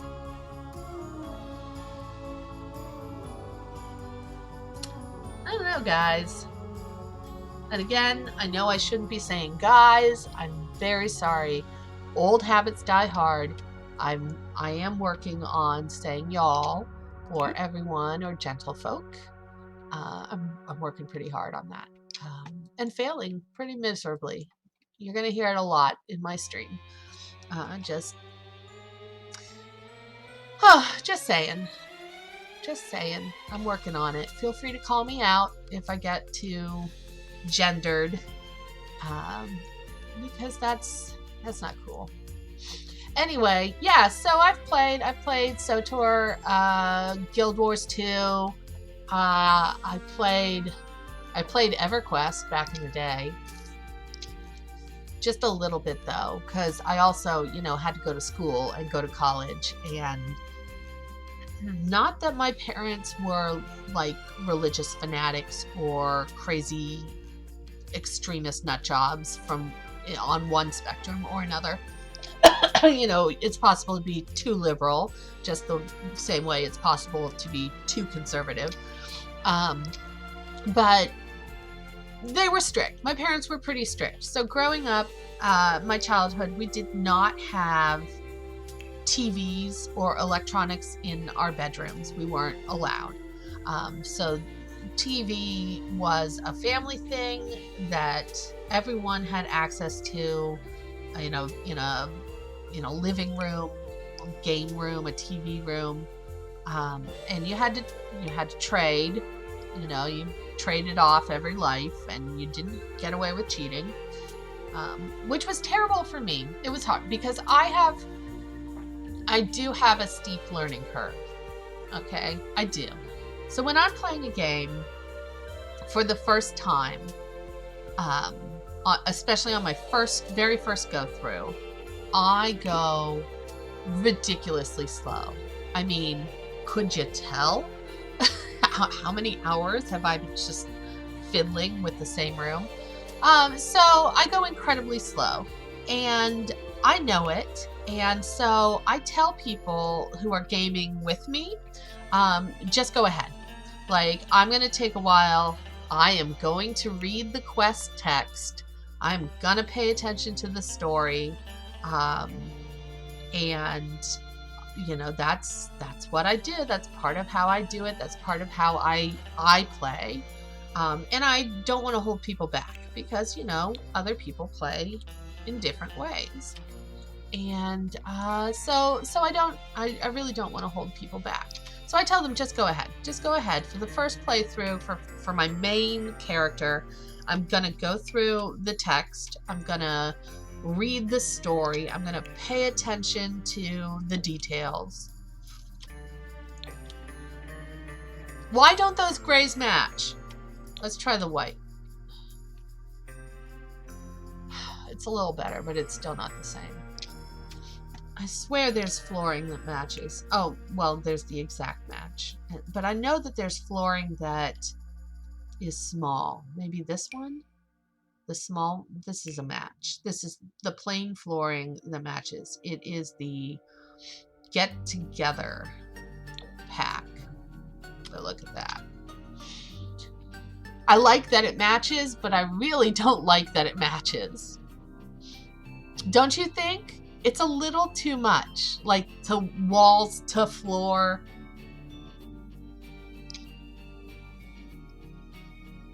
It's a little too much. And like I said before, I'm not sure I would walk on this comfortably. Maybe like a pool. Like maybe this is the inside of a pool, the bottom of a pool, or a pool deck, or something like that. Just a small walkway, a garden path or something, but a whole room with mosaic tiles under your feet? That could just be really, I just don't know if I would make people walk on that. But if you do this floor, okay, let me show you.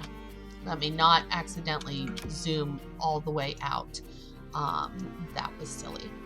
If you do this floor, then you also can do, where's the one that matches? This one.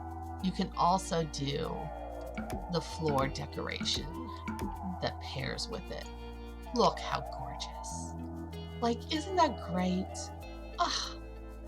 Like, and I don't know if I would do the whole floor with this, although with the shape of this floor, it has 3 full squares on the main cross, and then these absolutely gorgeous little petals in the corners, in the diagonal parts. Oh, that's so... I like pretty things. I really do. I like when it's pretty. Gosh, I really kind of like that. But again, are you gonna walk on that?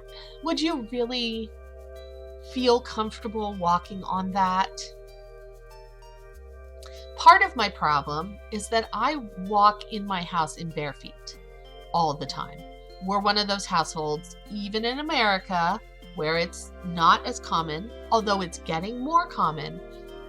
We're one of those households where you take off your shoes when you enter and you leave them by the doorways, and you only wear shoes when you're exiting the house. And I like that. I like it that way. But, so for me, it's not, well, of course I'd walk on that, you know, who cares? You know, it's under your shoes. You won't feel it. Because for me, I would feel it. So that's, you know, that's my experience. That's what I bring to this, is I would feel it. I would feel it. Would I walk on it? It is so stinking pretty though, and we can rotate it too. You can rotate your floor tiles, oof, and put it that way instead.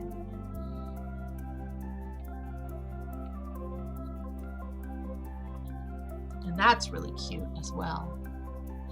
I don't think I like it as much as the one that is centered the other direction.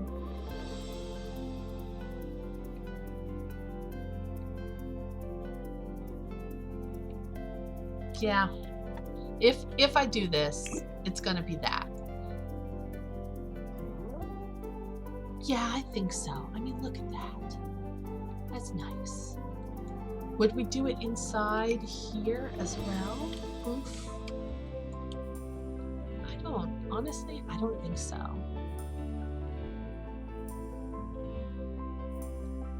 Yeah, I don't think so. Because look, if you're using the tub because you're a parent and you're washing your child, or you're using the tub because you've got a fur child, then you're kneeling. You're not just walking with your shoes on, you're walking barefoot and you're kneeling on those tiles while you give your child or dog or cat a bath. That's murder. That's craziness. I even with like a bath mat, like one of those memory foam super hydrating bath mats that they make these days, like, you would feel that. Your bones would feel that. You'd feel that for a couple days. Gosh, I'm really telling you how old I am, aren't I? Today I'm telling you how old I am. Yeah, but that just looks horrendous and terrifying. I would sooner do the matching floor. But again, I mean, that's still, it's more regular. It's a more regular pattern, but it's still super tiny crap that you'd be kneeling on while giving a struggling, dependent life form a bath. Like, who's gonna make that awful decision? Let me raise my hand. That's really what I want in my life right now. Yeah, everyone, I don't know. I mean, it's gorgeous and pretty and stylized, and it definitely has a flair. It's got a look. But is it the right look? Also, is it the right color combo? Gold and blue. Should we do, see, I think this is too pink. It's not red. That's pink, and it's not good looking. And the red is here in this design. The darker design is red and kind of a gold. So we've got the red and gold. Yay, Narnia. But that's pretty dark. You know, even if we use that on the floor, let's look at the walls again, because you don't, where is it? Here? This is what the walls would be like. I mean, if we went with the super matching walls. Well, it is a mud room, and it definitely looks like mud. It would hide the dirt really well. But it does. It takes the whole room down a level in terms of lightness and openness. It doesn't, this feels heavier than than this room. You know, it feels heavier. Heavier and darker, which is not necessarily a bad thing, but it does make a room feel smaller. And I'm really going to want to try, I mean, first of all, I'm closing off areas. So you're not even going to, the finished room's not going to have, because I'm going to close off the toilet too, so that the sink and mud room are accessible, even if someone's showering or even if someone's going to the potty. So it's going to be even smaller physically when I get finished with it. And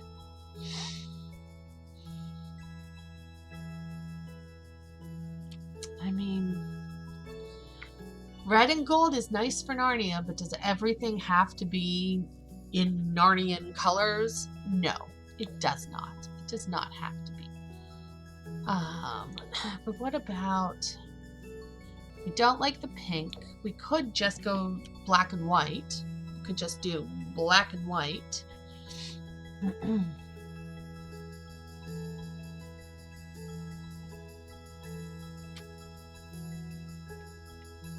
But really, if I'm going to do black and white, this one is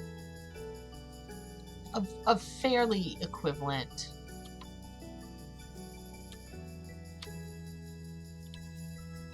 Easy on the eyes, not too heavy. And black and white, a black and white bathroom is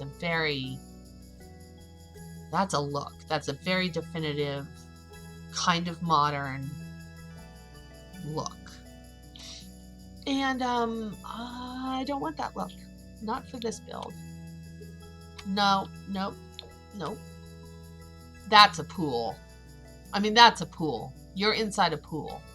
It matches the blue on the floor better than this, but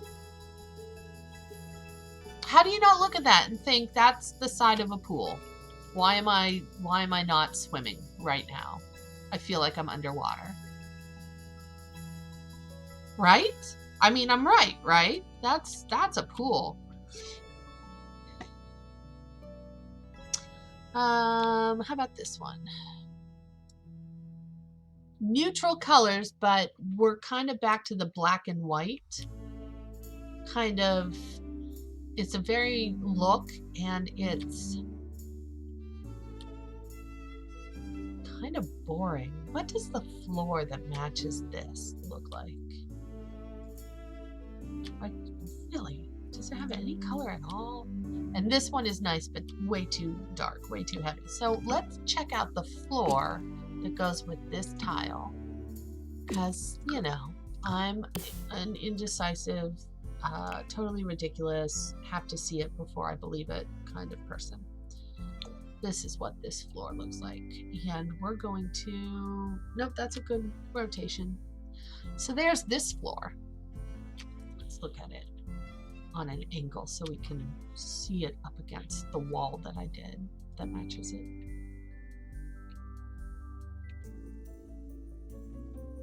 That's not bad. I mean, that's not bad. I'm not exactly jumping for joy here, everyone.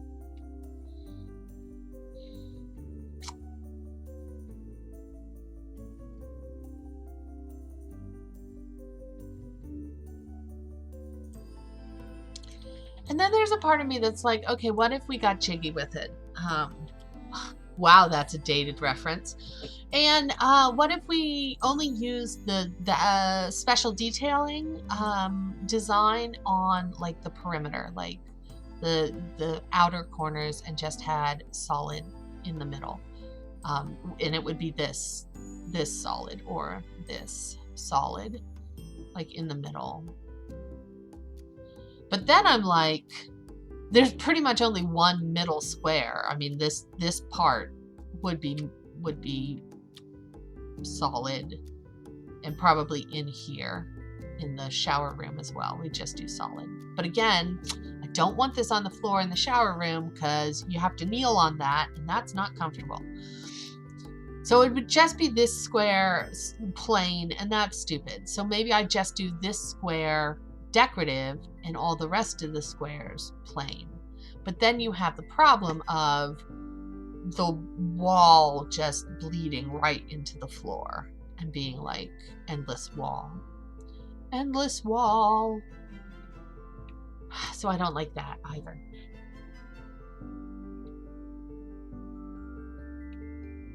I'm supposed to be thinking about this wall. Do we like this wall and flooring? Maybe. But again, it's not making me leap for joy. I like the colors, but I'm not like, guys, this is it. This is right. Let's do this.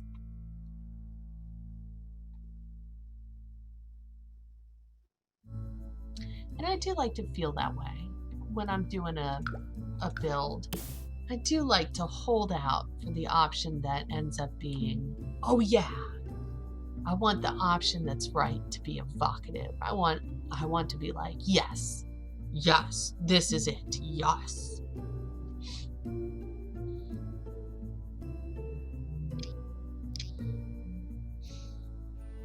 And I'm not feeling that.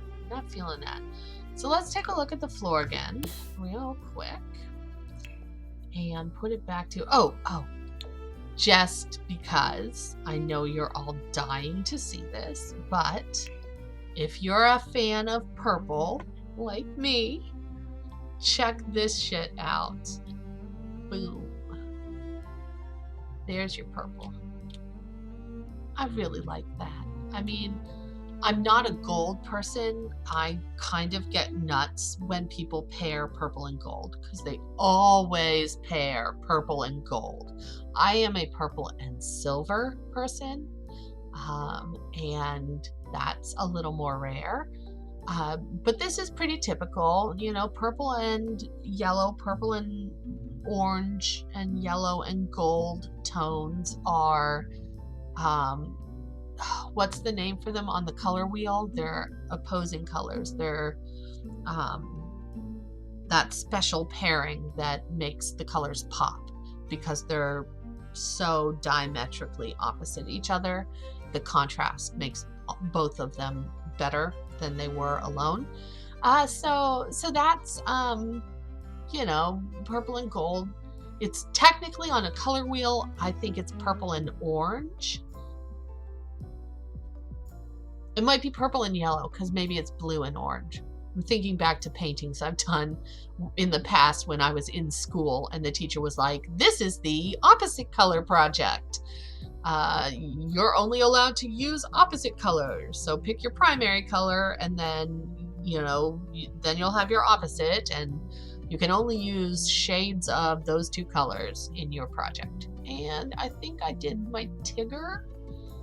I have Tigger. I like Tigger. I collect Tigger because Tigger is crazy like I am. Highs and lows, and very dramatic about Tigger's emotional responses to things. You know, sometimes Tigger is a little overly emotional, overly sad, or overly upset, or overly happy about what's going on. So I really identify with Tigger.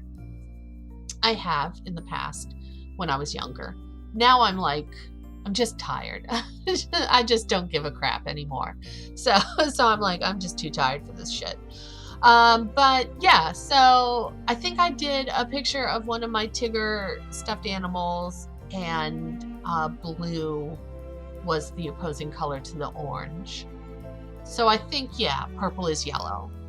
Purple is yellow tones and, you know, gold tones. So, you know, I can't fault them for, you know, using the obvious color choices. Obvious colors are obvious. But yeah, so there it is. I mean, those are some good looking purples, right? Like not too pink, not too blue.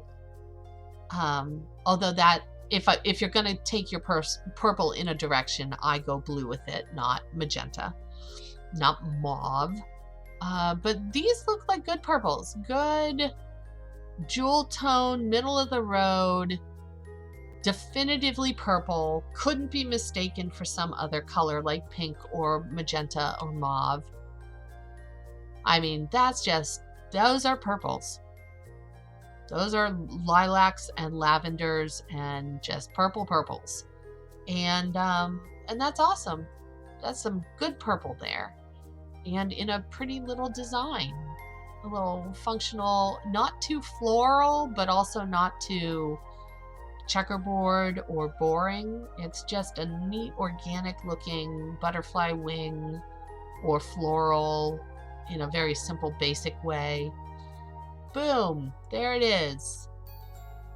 I love it so much. Guys, I really love this so much, people, everyone. I just love it. Look at that. That's a floor. Oh! That's so much purple. Ha ha ha. Purple is awesome.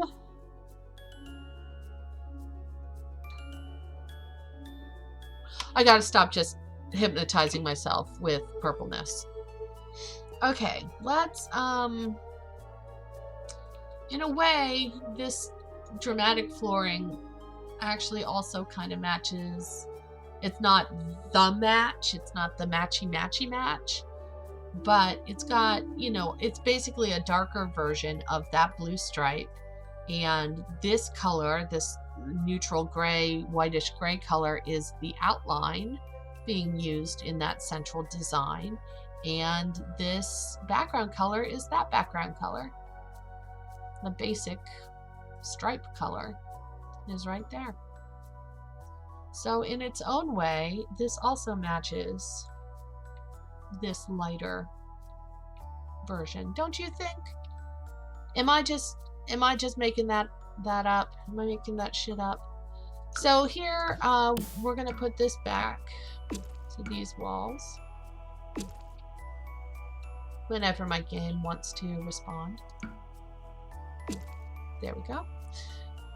And I'm really working myself into actually using these walls and these colors. I'm kind of building myself up into it, because I mean, otherwise, let's do the rundown on the catalog. No, not really. I like this in theory. I like it in theory. You got some wood paneling, some tile backsplash, and some just plain wall up at the top.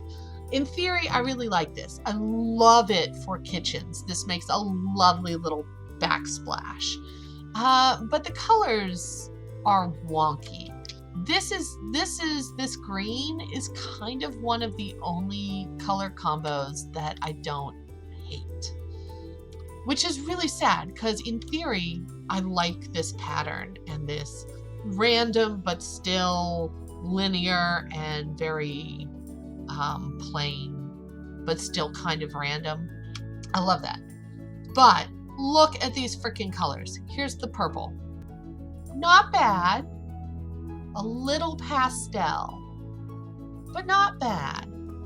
But you're never going to match that wood. There's not going to be a floor or pieces of furniture or anything that is going to look good paired with that wood. Because wood, you know, in EA. Because EA hates us. Check this out. That's a color combination. I'm not going to say it looks bad, because those color combination, that looks good together. Those colors work with each other. And there's probably someone out there somewhere who has just fallen in love and is taking screenshots to show the person renovating their kitchen or bathroom or whatever. Someone somewhere loves this. But not me. I don't even know what build I would put that in. A retro build? If I was building a suburban home retro? What era is that color combination? That's not the 70s. That's not orange and brown enough to be the 70s. But it's not necessarily the 60s either. I mean, late 50s, early 60s, maybe? Maybe? Is that what that is?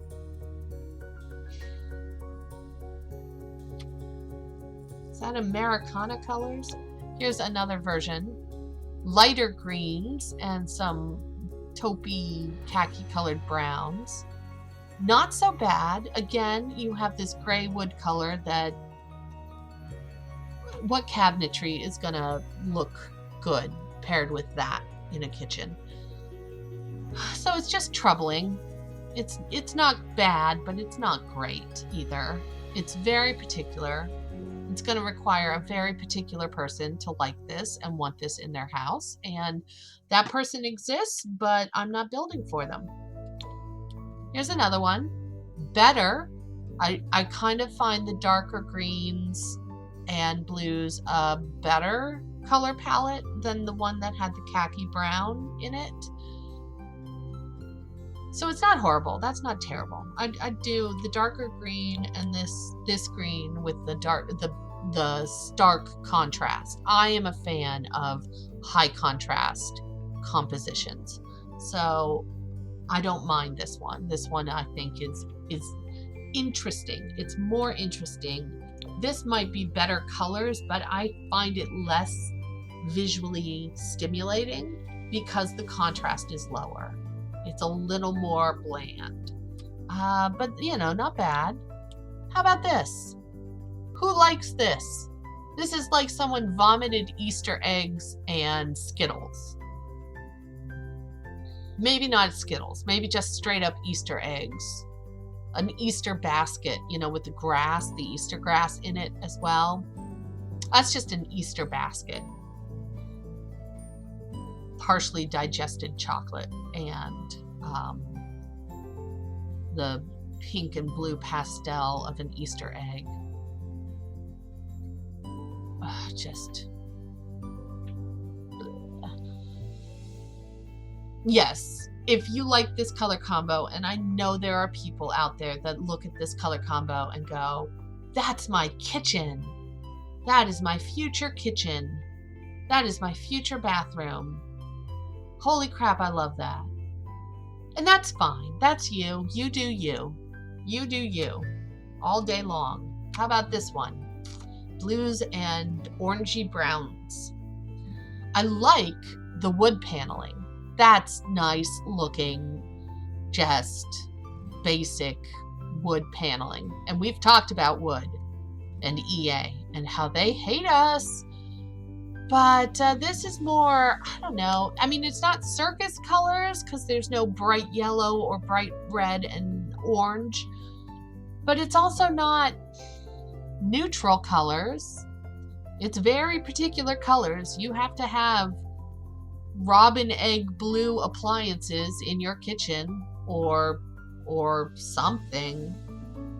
I mean, it's not the Tuscan look, but neither is it the Adobe look. Maybe an Adobe build, a Southwestern kind of Adobe build. If you took out the yellows, the marigold, and you just had this in the kitchen, and maybe you accented with marigold color and other Southwestern-y.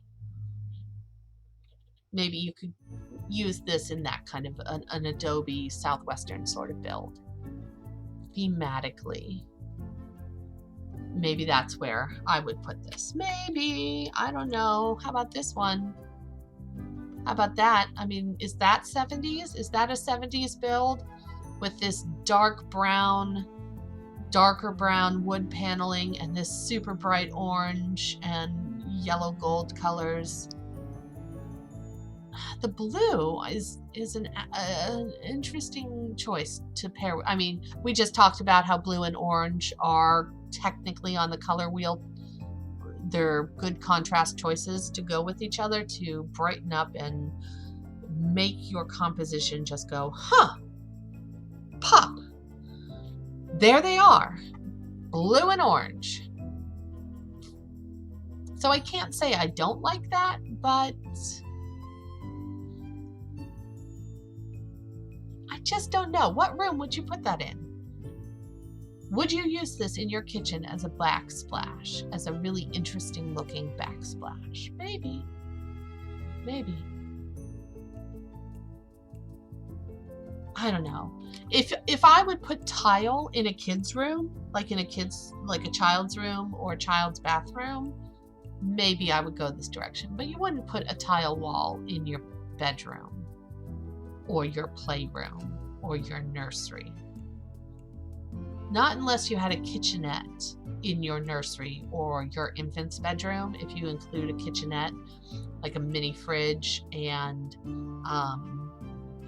a sink and counter space, so that you can just like wash your baby right there and then get him back in the crib, or grab bottles, have milk and milk bottles right there, and the sink, so you can clean and wash them and just keep them in there, in the nursery, in the infant bedroom.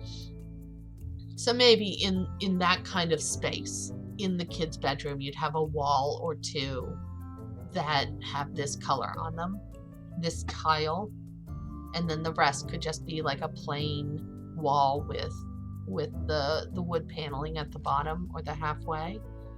Not bad. Okay, so that's where maybe I would use something like this. But that, even for the orange, is kind of really bright for an infant.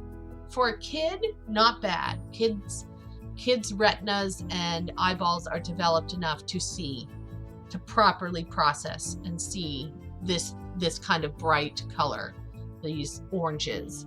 But a baby, an infant, doesn't actually have the retina's development to see this kind of hue, this kind of brightness. They really just see the pastels so much better, and it's so much easier on their eyes as they develop their retinas, their cones and rods, the color receptors at the back of the eyeball. As they develop that stuff, it's just, you don't want to overload them too soon. You want to expose them to these kind of colors in small amounts as they develop the ability to see them and process what they're perceiving, but you don't want to put it necessarily in their bedroom or nursery where they're going to see it all the time and their eyes are going to be like, I just can't handle this. I don't know what I'm seeing, and my brain cannot process it yet. Like, I just can't process what my neurons are telling me. It's tough being a kid. It really is. You really have to learn how to be alive. Humans, developmentally speaking, humans compared to other mammals who carry their young and then give birth in a similar way to how humans do. Compared to those other mammals, we don't carry our young inside of us long enough. We just don't. We drop them out of ourselves when and I use drop in a kind of animal biological term, like horses and cows and giraffes drop their young. When they give birth, they frequently that's how you might describe it. Especially in an animal like a giraffe, they literally do just drop their children while standing. But then their kids, foals and calves and puppies and kittens, even the ones that haven't opened their eyes yet, that don't open their eyes until a couple days old, they still are pretty much immediately mobile. So they're immediately able, they're developed enough to hold up their spines, hold up their own necks and heads, and walk. They might be clumsy at first or kind of roly-poly all over the place, but I mean, a foal, a calf, a giraffe, these kind of mammals are immediately able, upon being born, to get up or walk, maneuver themselves and nurse just on their own right away. They can make that happen for themselves. You know, chimps, gorillas, our closest genetic relatives, they can do that from birth, right? So they drop their kids and their kids are like, hey, come give me food, or I will come to you and get my own food. Thank you very much. But human babies, developmentally speaking, genetically speaking, we don't keep our kids in the womb long enough. When they come out, they are still, biologically speaking, helpless. They cannot hold up their own heads. They cannot.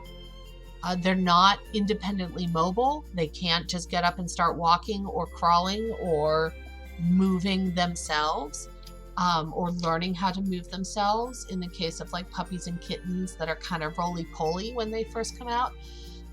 So, and they can't get their own milk. They can't independently get their food.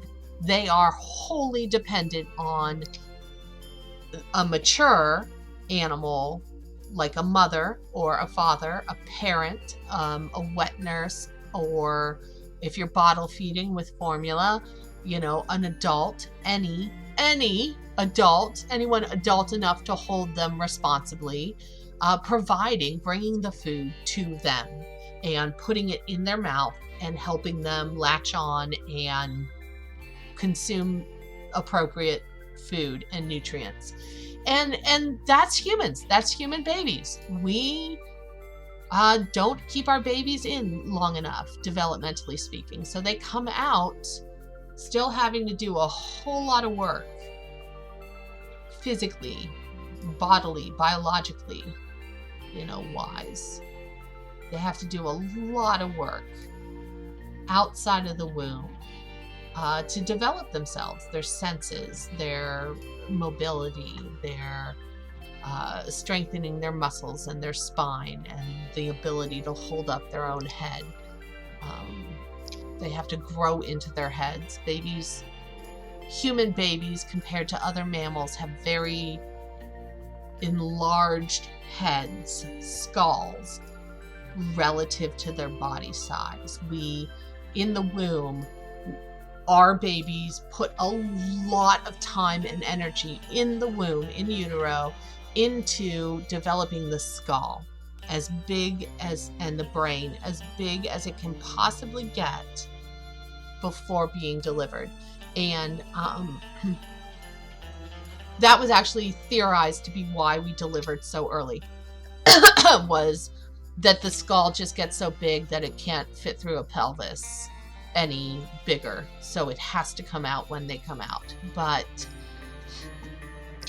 evolutionary wise, environmentally fitness wise, that's not actually great. That's not actually a good thing. So selecting for that. Look at this color while we're chatting. Look at that with the browns and did we talk about this already? Was this the Easter basket of hell? No, because that one had more greens. It had two types of green in it. This is terracotta and taupe and baby blue. It's not even robin egg blue. It's baby blue. Like, geez, Louise, what are we doing? This one's not so bad with the blue and the orange combo. I mean, it's kind of an interesting steel color blue and more of a navy blue in the wood panel. I mean, it's interesting. It makes your eye contemplate things when it's looking at this. Would you put it in your kitchen? Maybe. I've seen a lot of blue kitchens in my life. Blue themes, blue tile, blue country crockware, food things. I've seen a lot of blue in kitchens, in suburban kitchens. So, yeah, no, not bad. This one's very neutral, very bland. Not bad. Anyway, babies. Yeah, so the myth, there was a big myth for a long time that that humans had our babies as early as we do because of the head to pelvic opening ratio. But it's actually, it's a myth. The pelvis is more flexible than we give it credit for in the part of our species that gives birth. The males and females in our species who biologically can give birth. This might be it. I need to do something about the floor in here, but I might just give up and be like, this dark floor with the lighter wall and then just blue, basic, boring blue tile in the bathroom. Gee, what an innovation. Let me see the lighter, not the black and white, but the gray, the lighter tile. One last time, one more time. I'm a big music person. I can't sing. I actually was born tone deaf, and I have an auditory processing disorder that I did not develop out of as a child while I was developing my speech centers and language neurons. So I still have it. And so I really struggle with music notes, pitch, tone of voice, intonation, how, what kind of emphasis or tone of voice I'm using is frequently inappropriate. I frequently sound more angry than I actually am, or more intense about something than I actually am. I'm not fanatical about my ideas and beliefs. I love for them to be challenged. I sound stubborn and closed off and hard-minded, but I can't hear myself speak. I can't hear my own tone of voice internally, so I don't know what my tone of voice sounds like when I'm using it, when I'm saying it. So yeah, if you in this or future streams and videos, if you get offended or if my tone of voice comes off haughty or proud or stubborn or extremist or closed off to discourse, closed off to discussion, or just basically angry about something, chances are I couldn't hear that I was coming off that way. So that's just an FYI about my neurons and my ears. Physically, my ear structures are correct, but between hearing the sound and the neuro pathway to where the brain processes the sound and tells me what it is, that's kind of junky in me. And I never got rid of that as a child. I had speech therapy. I had, the common indicators that there might be a little more going on than is typical, neurotypical, or average, normal as in average. I think I like the dark floor best. It matches well enough to be a visual match for the room, to make the colors in the room coherent, but I think with the lighter one, it's a little too matchy, a little too much of an exact match. And you get the walls are on the floor, floor is on the walls problem. I find that a visual design problem. It might not be in your schema, in your sense of aesthetic. I do kind of like the darker floor. And because I don't have to walk on this floor, because it's the Sims who will be walking on this floor for me, holy crap, guys, it is the spouse. So I actually have to call this, so I'm going to put you on a dog break, just real quick. I'll be right back.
All right, and I'm back. And that was the wife.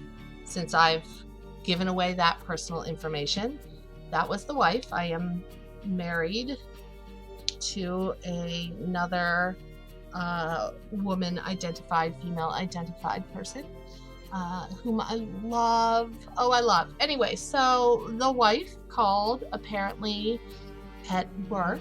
Shh, don't tell anyone.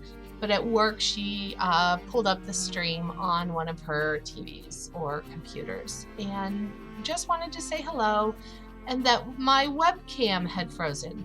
So who knows how long the webcam has been frozen, and I don't know if it has unstuck itself. I tried while we were on the dog break. Be right back.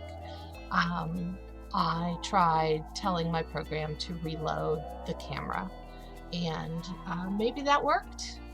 Maybe.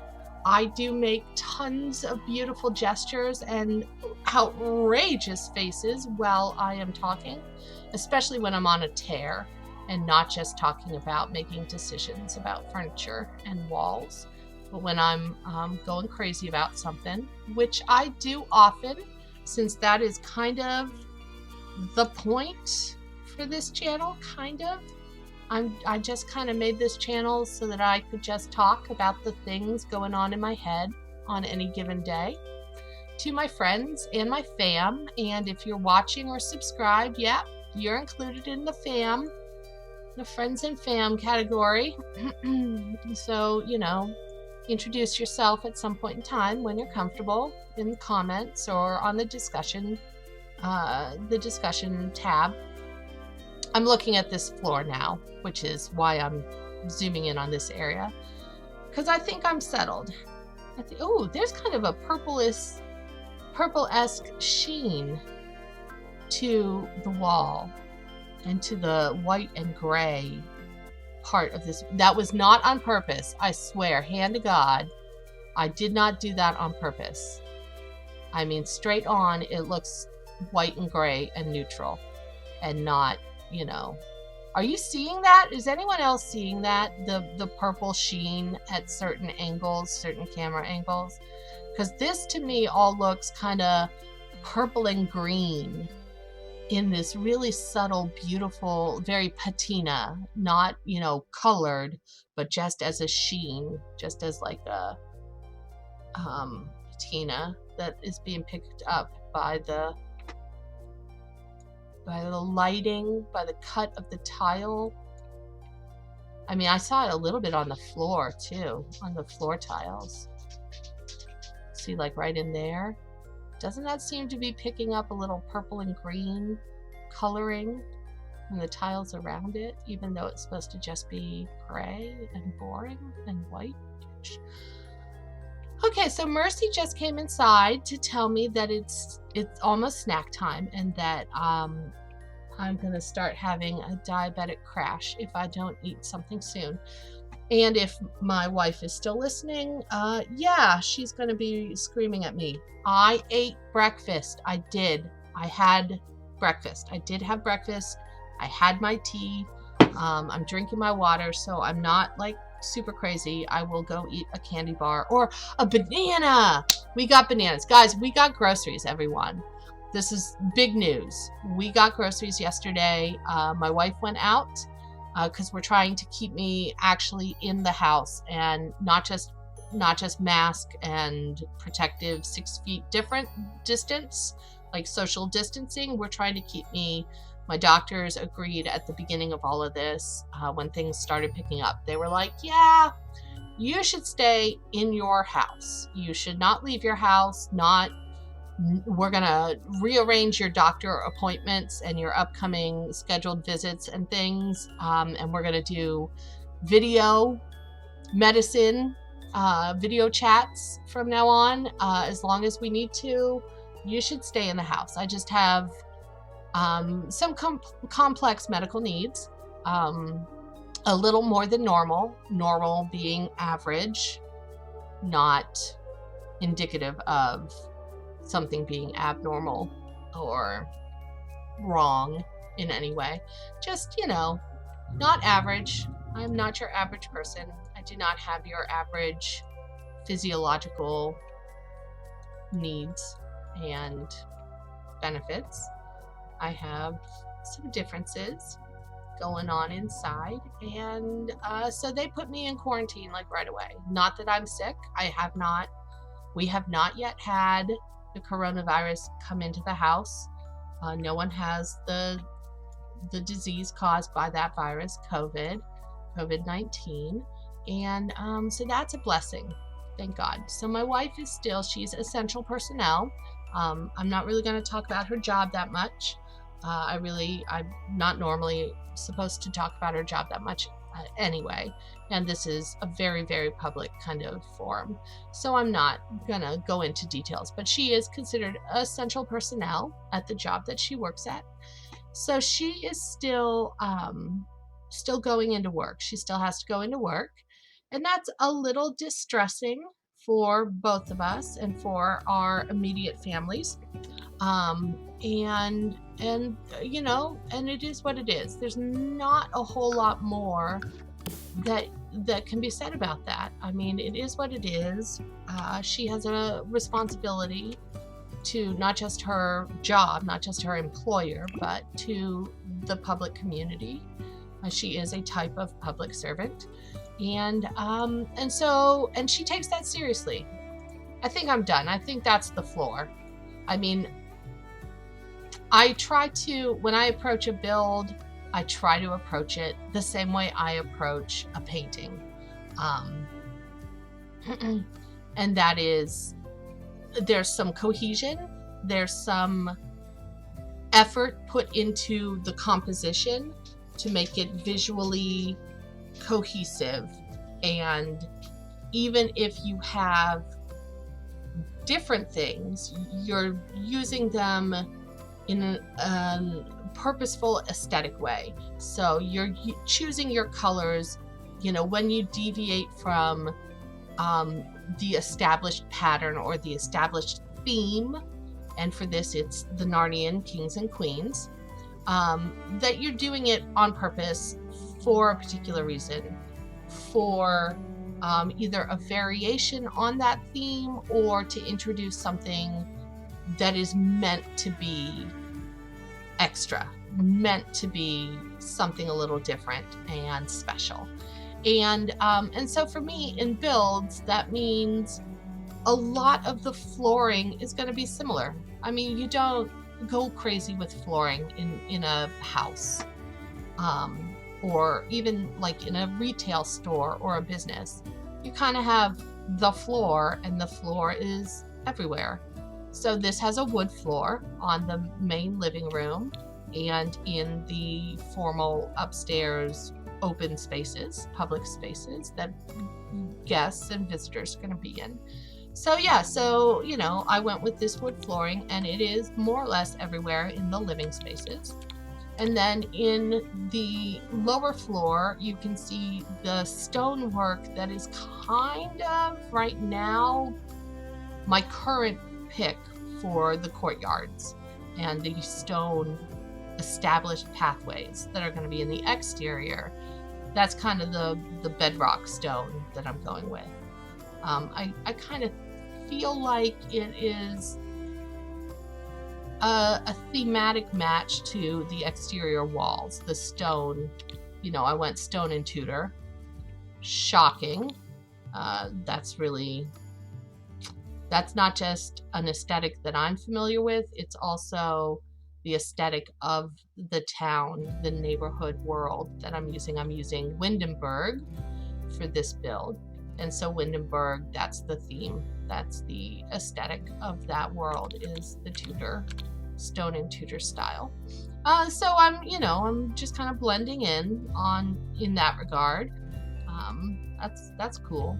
That's nice to do with your exterior, at least, to kind of do your walls and roofing and exterior choices, not like matching, like modern suburbs have gotten very cookie cutter in the 90s, the late 90s, the early noughties.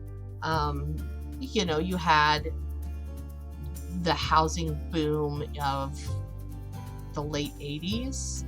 Was it in the 80s that everyone got a suburb? It's like Oprah, gift show on Oprah. You get a suburb and you get a suburb. Everyone gets a suburb. And there's problems with that, with white flight and what that meant for our nation's urban centers and urban neighborhoods, especially, and the unequal distribution of resource allocation that is part of our country on a subconscious systemic level. So it's not like you personally ever made a choice specifically to screw someone over. Unless you have. And if you have, I'm not going to say get the hell out of my channel, but I will say maybe think about that. Think about that choice a little bit. Really sit down and consider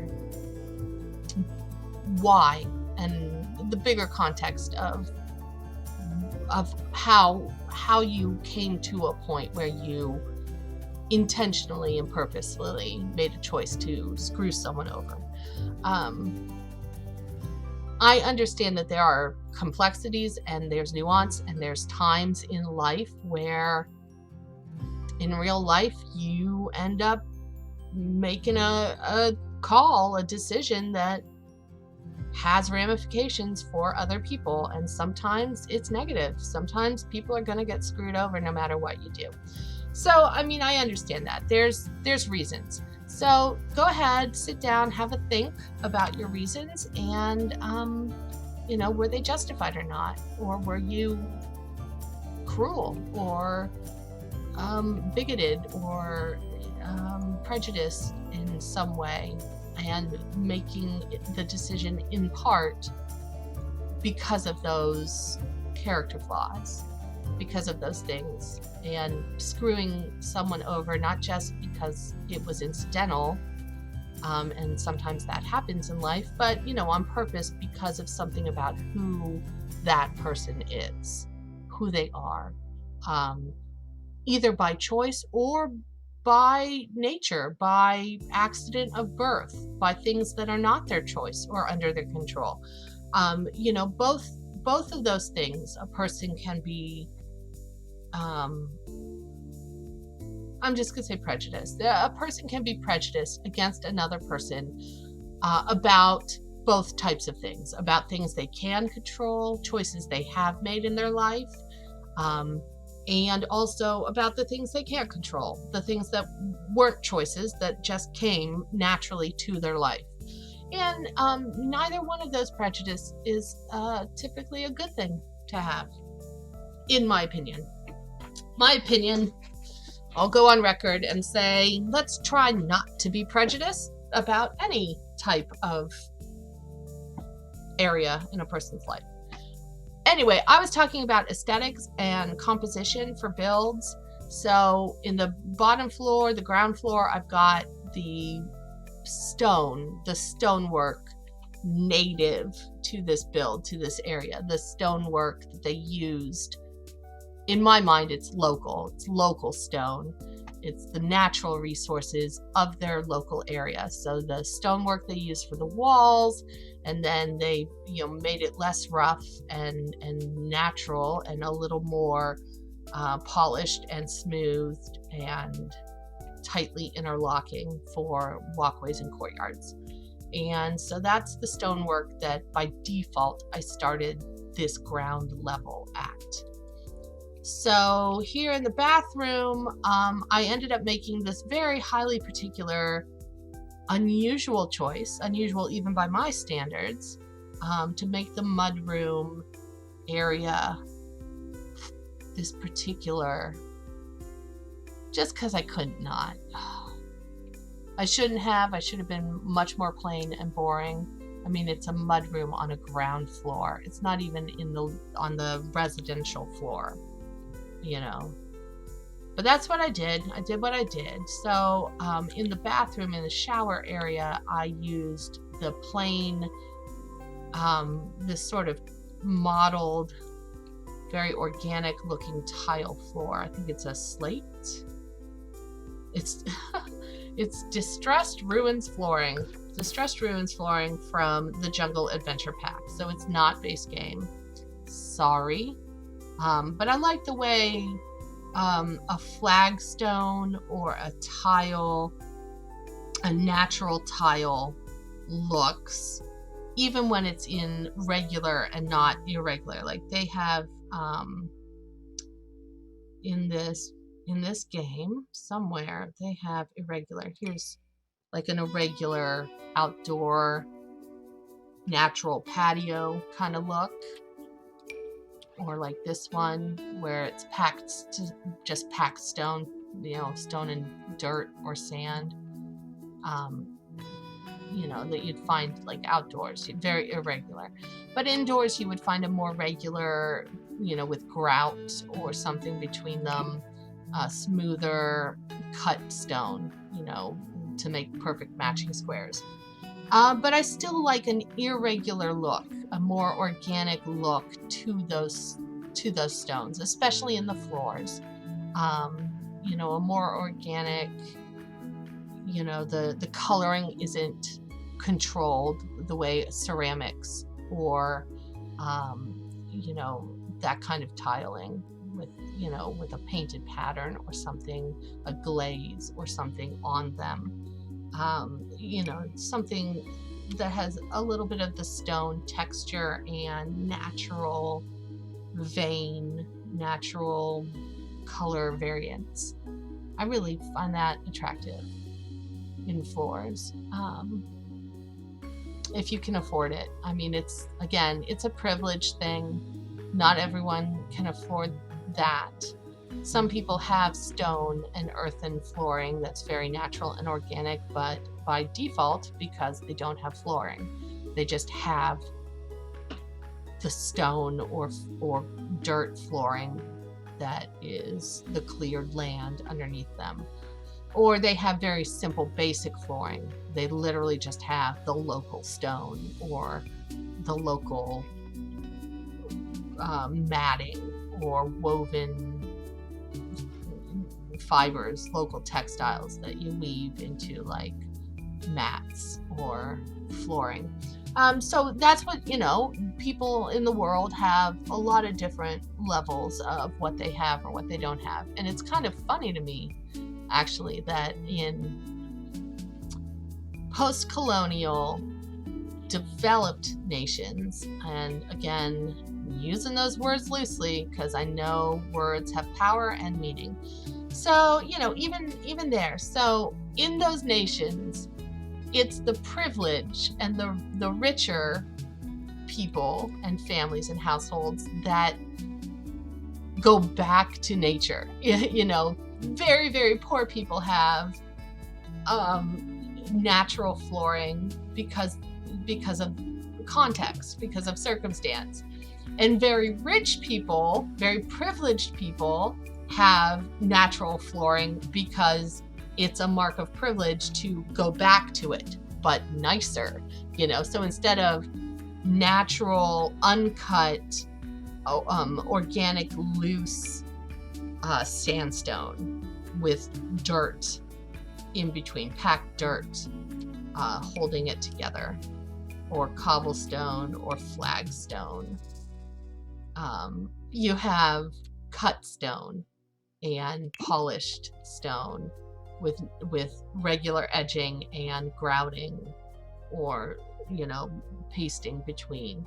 So that's the rich person's version of the poor person's floor, and it's a mark of privilege to go back to that, to have moved beyond linoleum and basic carpeting and back into wood flooring, hardwood flooring and stone instead of linoleum or tile, even ceramics or the sort of tiling you might have in an upper middle class home.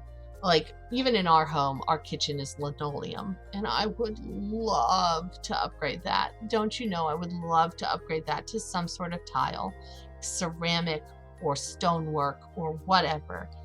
It would just be lovely. And so here it is, the rich people's home. You know, they get to go back to nature and natural products and wood flooring. And it's so ironic. It's unironically ironic. It's really says something interesting about human beings and what we decide to value and how we decide to value it. Very interesting. So anyway, I got this mosaic tile room going on down here for the mud room, but in the shower area, I'm just using the base tiling that I kind of picked out for all the bathrooms. This bathroom still has wood. I think I made a conscious decision to keep it wood. I mean, I'll put down mats and bath mats and things, but I think I made a conscious decision. But this one, there it is, the base tiling in that one. And I think up here in the, oh, I haven't done the walls or the flooring in the upper parts of the house. I skipped that part. I only did it in the residential floor. So yeah, I think I'm done with the walls and the flooring in this room. Not the lighting. Lighting is its own thing that comes later. But yeah, still need to figure out exactly how am I going to implement the potty in this. Because obviously I'm not going to build a doorway there and have, you know, that's a little, even for the Sims, that's a little too squunched to ask a Sim to walk in a door and have this tiny triangular room where you go to the bathroom and feel shame. That's a shame room. That's the kind of room you put people in when you're doing awful, abusive, emotional, manipulative, terrible things to them. So what if we did a... Okay, let's just play. Let's play around because this is going to get bad before it gets good. So what if I did a diagonal wall this way and had this kind of parallelogram kind of house when the game wants to put that wall up? Okay, kind of room. And we put, obviously the door in will be on this diagonal, but if we put the potty, like I could build a fake wall, a false wall here and have, I think that's not a half. You can only put walls, if you're not familiar, you can only put walls on the full squares. Let me show you the grid for people unfamiliar. So you, on the grid, the building grid that things snap to, you have the solid line is the full square, the full tile, the basic unit of building in the Sims, in this game. So it's a square unit, whatever you want to call it, a square foot or whatever it maps onto in real life. So that's the basic unit building block. You can put furniture and items on, and sometimes windows or doors on the half, the dotted lines, the half unit. But walls will only, you can see I can't even put my cursor on the half unit when I'm trying to drag it over. It just jumps from full unit to full unit. So you can only put walls on the full unit, not the half unit. And diagonals are special. Diagonal walling and diagonal houses are tough to deal with. So yes, so this potty is usable in this full tile square. So I could draw like a false interior wall, just an interior wall across there, and have a potty on the wall. I say potty because I have a dog.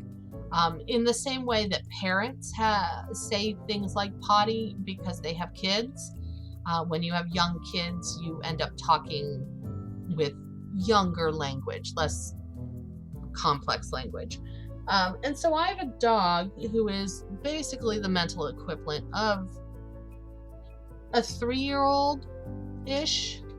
And especially, she's a border collie mix, so she's got some of that higher intelligence dog in her, because you know, dogs have an intelligence range that just comes naturally to them. So I could put the door on, obviously on this wall coming into this smaller room, and I could have the toilet there, or I could put it against this wall. I mean, I don't want it to feel too crowded. So if I had the door here, or even centered on this seam,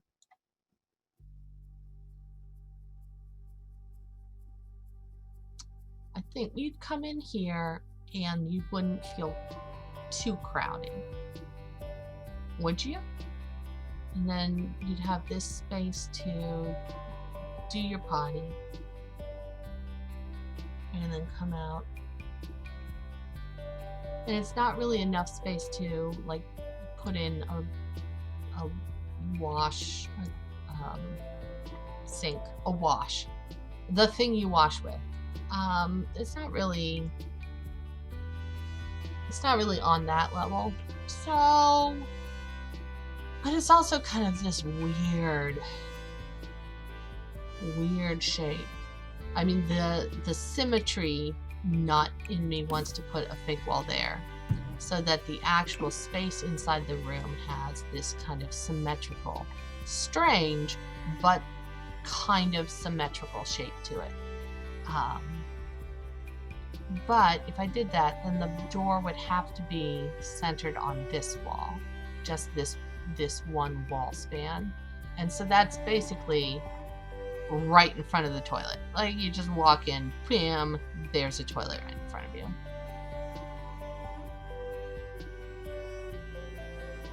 So if I did that, if I put the wall in this space and made the interior toilet closet space, I'd have to put the toilet on one of the flat walls so that you could walk into a little bit of space without being squunched. And I probably would put it over here, to be honest, because most people are right-handed.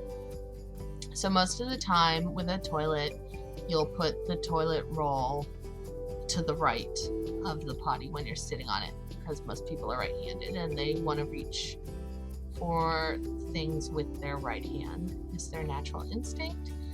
And if you're right-handed and your right arm is next to a wall, you will more likely, no matter how close the wall actually is, if you have a hard wall on your right hand side, you'll feel enclosed. You'll have a greater feeling, like if the toilet was over here and there was toilet roll here or even to your left, you'd have a greater feeling of being in a tight space, enclosed, than if I put the toilet over here. And technically you have the same amount of wall space going along here before a wall, turns and is a connecting wall, an intersecting wall. Technically same amount of space, but because this wall isn't 90 degrees, because it's going at an angle, and because this is the right side, it will feel more spacious for those right-handed people, of which in The Sims you only have, to my knowledge, there are no left-handed Sims. Although I think I might be remembering like Sims 2, where you could profile your Sim when you did character creation. You could put in their handedness and their sun sign for astrology and their a trait that defines them, a defining character trait or type. They're the moody type, or the practical type, or the organized type, stuff like that. And I think that's Sims 2, where you could define handedness And I don't think we have that in 4 in this game. I think they took that away. Defining handedness. I could be wrong. It could be a hidden trait that if you have mods or are able to cheat, you can go in and add that as a trait, add handedness as a trait that is in the game but not, for some reason, not available for choosing. It's one of those in-game random traits that you just get assigned upon birth. But I do have mods for character creation, and I do cheat on traits. I do, because they're wimpy. They're terrible in this game. They're not robust and complex like in The Sims 2. And so, but I don't remember which mod it is that I have that gives me handedness in game. I don't remember. It might have been an adult mod, and I have, for the purposes of streaming, turned off my adult mods because, you know, kids, gotta protect the children. Wow, you can tell that I need to go recharge, that I'm getting hungry and I need to take a snack break, because I am clearly slowing down and am less emotive. I feel like I was in the middle of telling y'all something that I got distracted and never picked up again as a conversation. Something like, should I make this room blue as well? Should I make both of these smaller rooms less? I think I am. Where's the half tile one? There's one that is this, but half the wall. And on the diagonal, I could swear there's one where it's a half wall like this, but it's on the diagonal like that. Could be wrong. This one's normal, straight up and down. This one's diagonal, but it's just crown molding and baseboard's not half. And then I'm into a different wall type, which it is not. Sugar plums.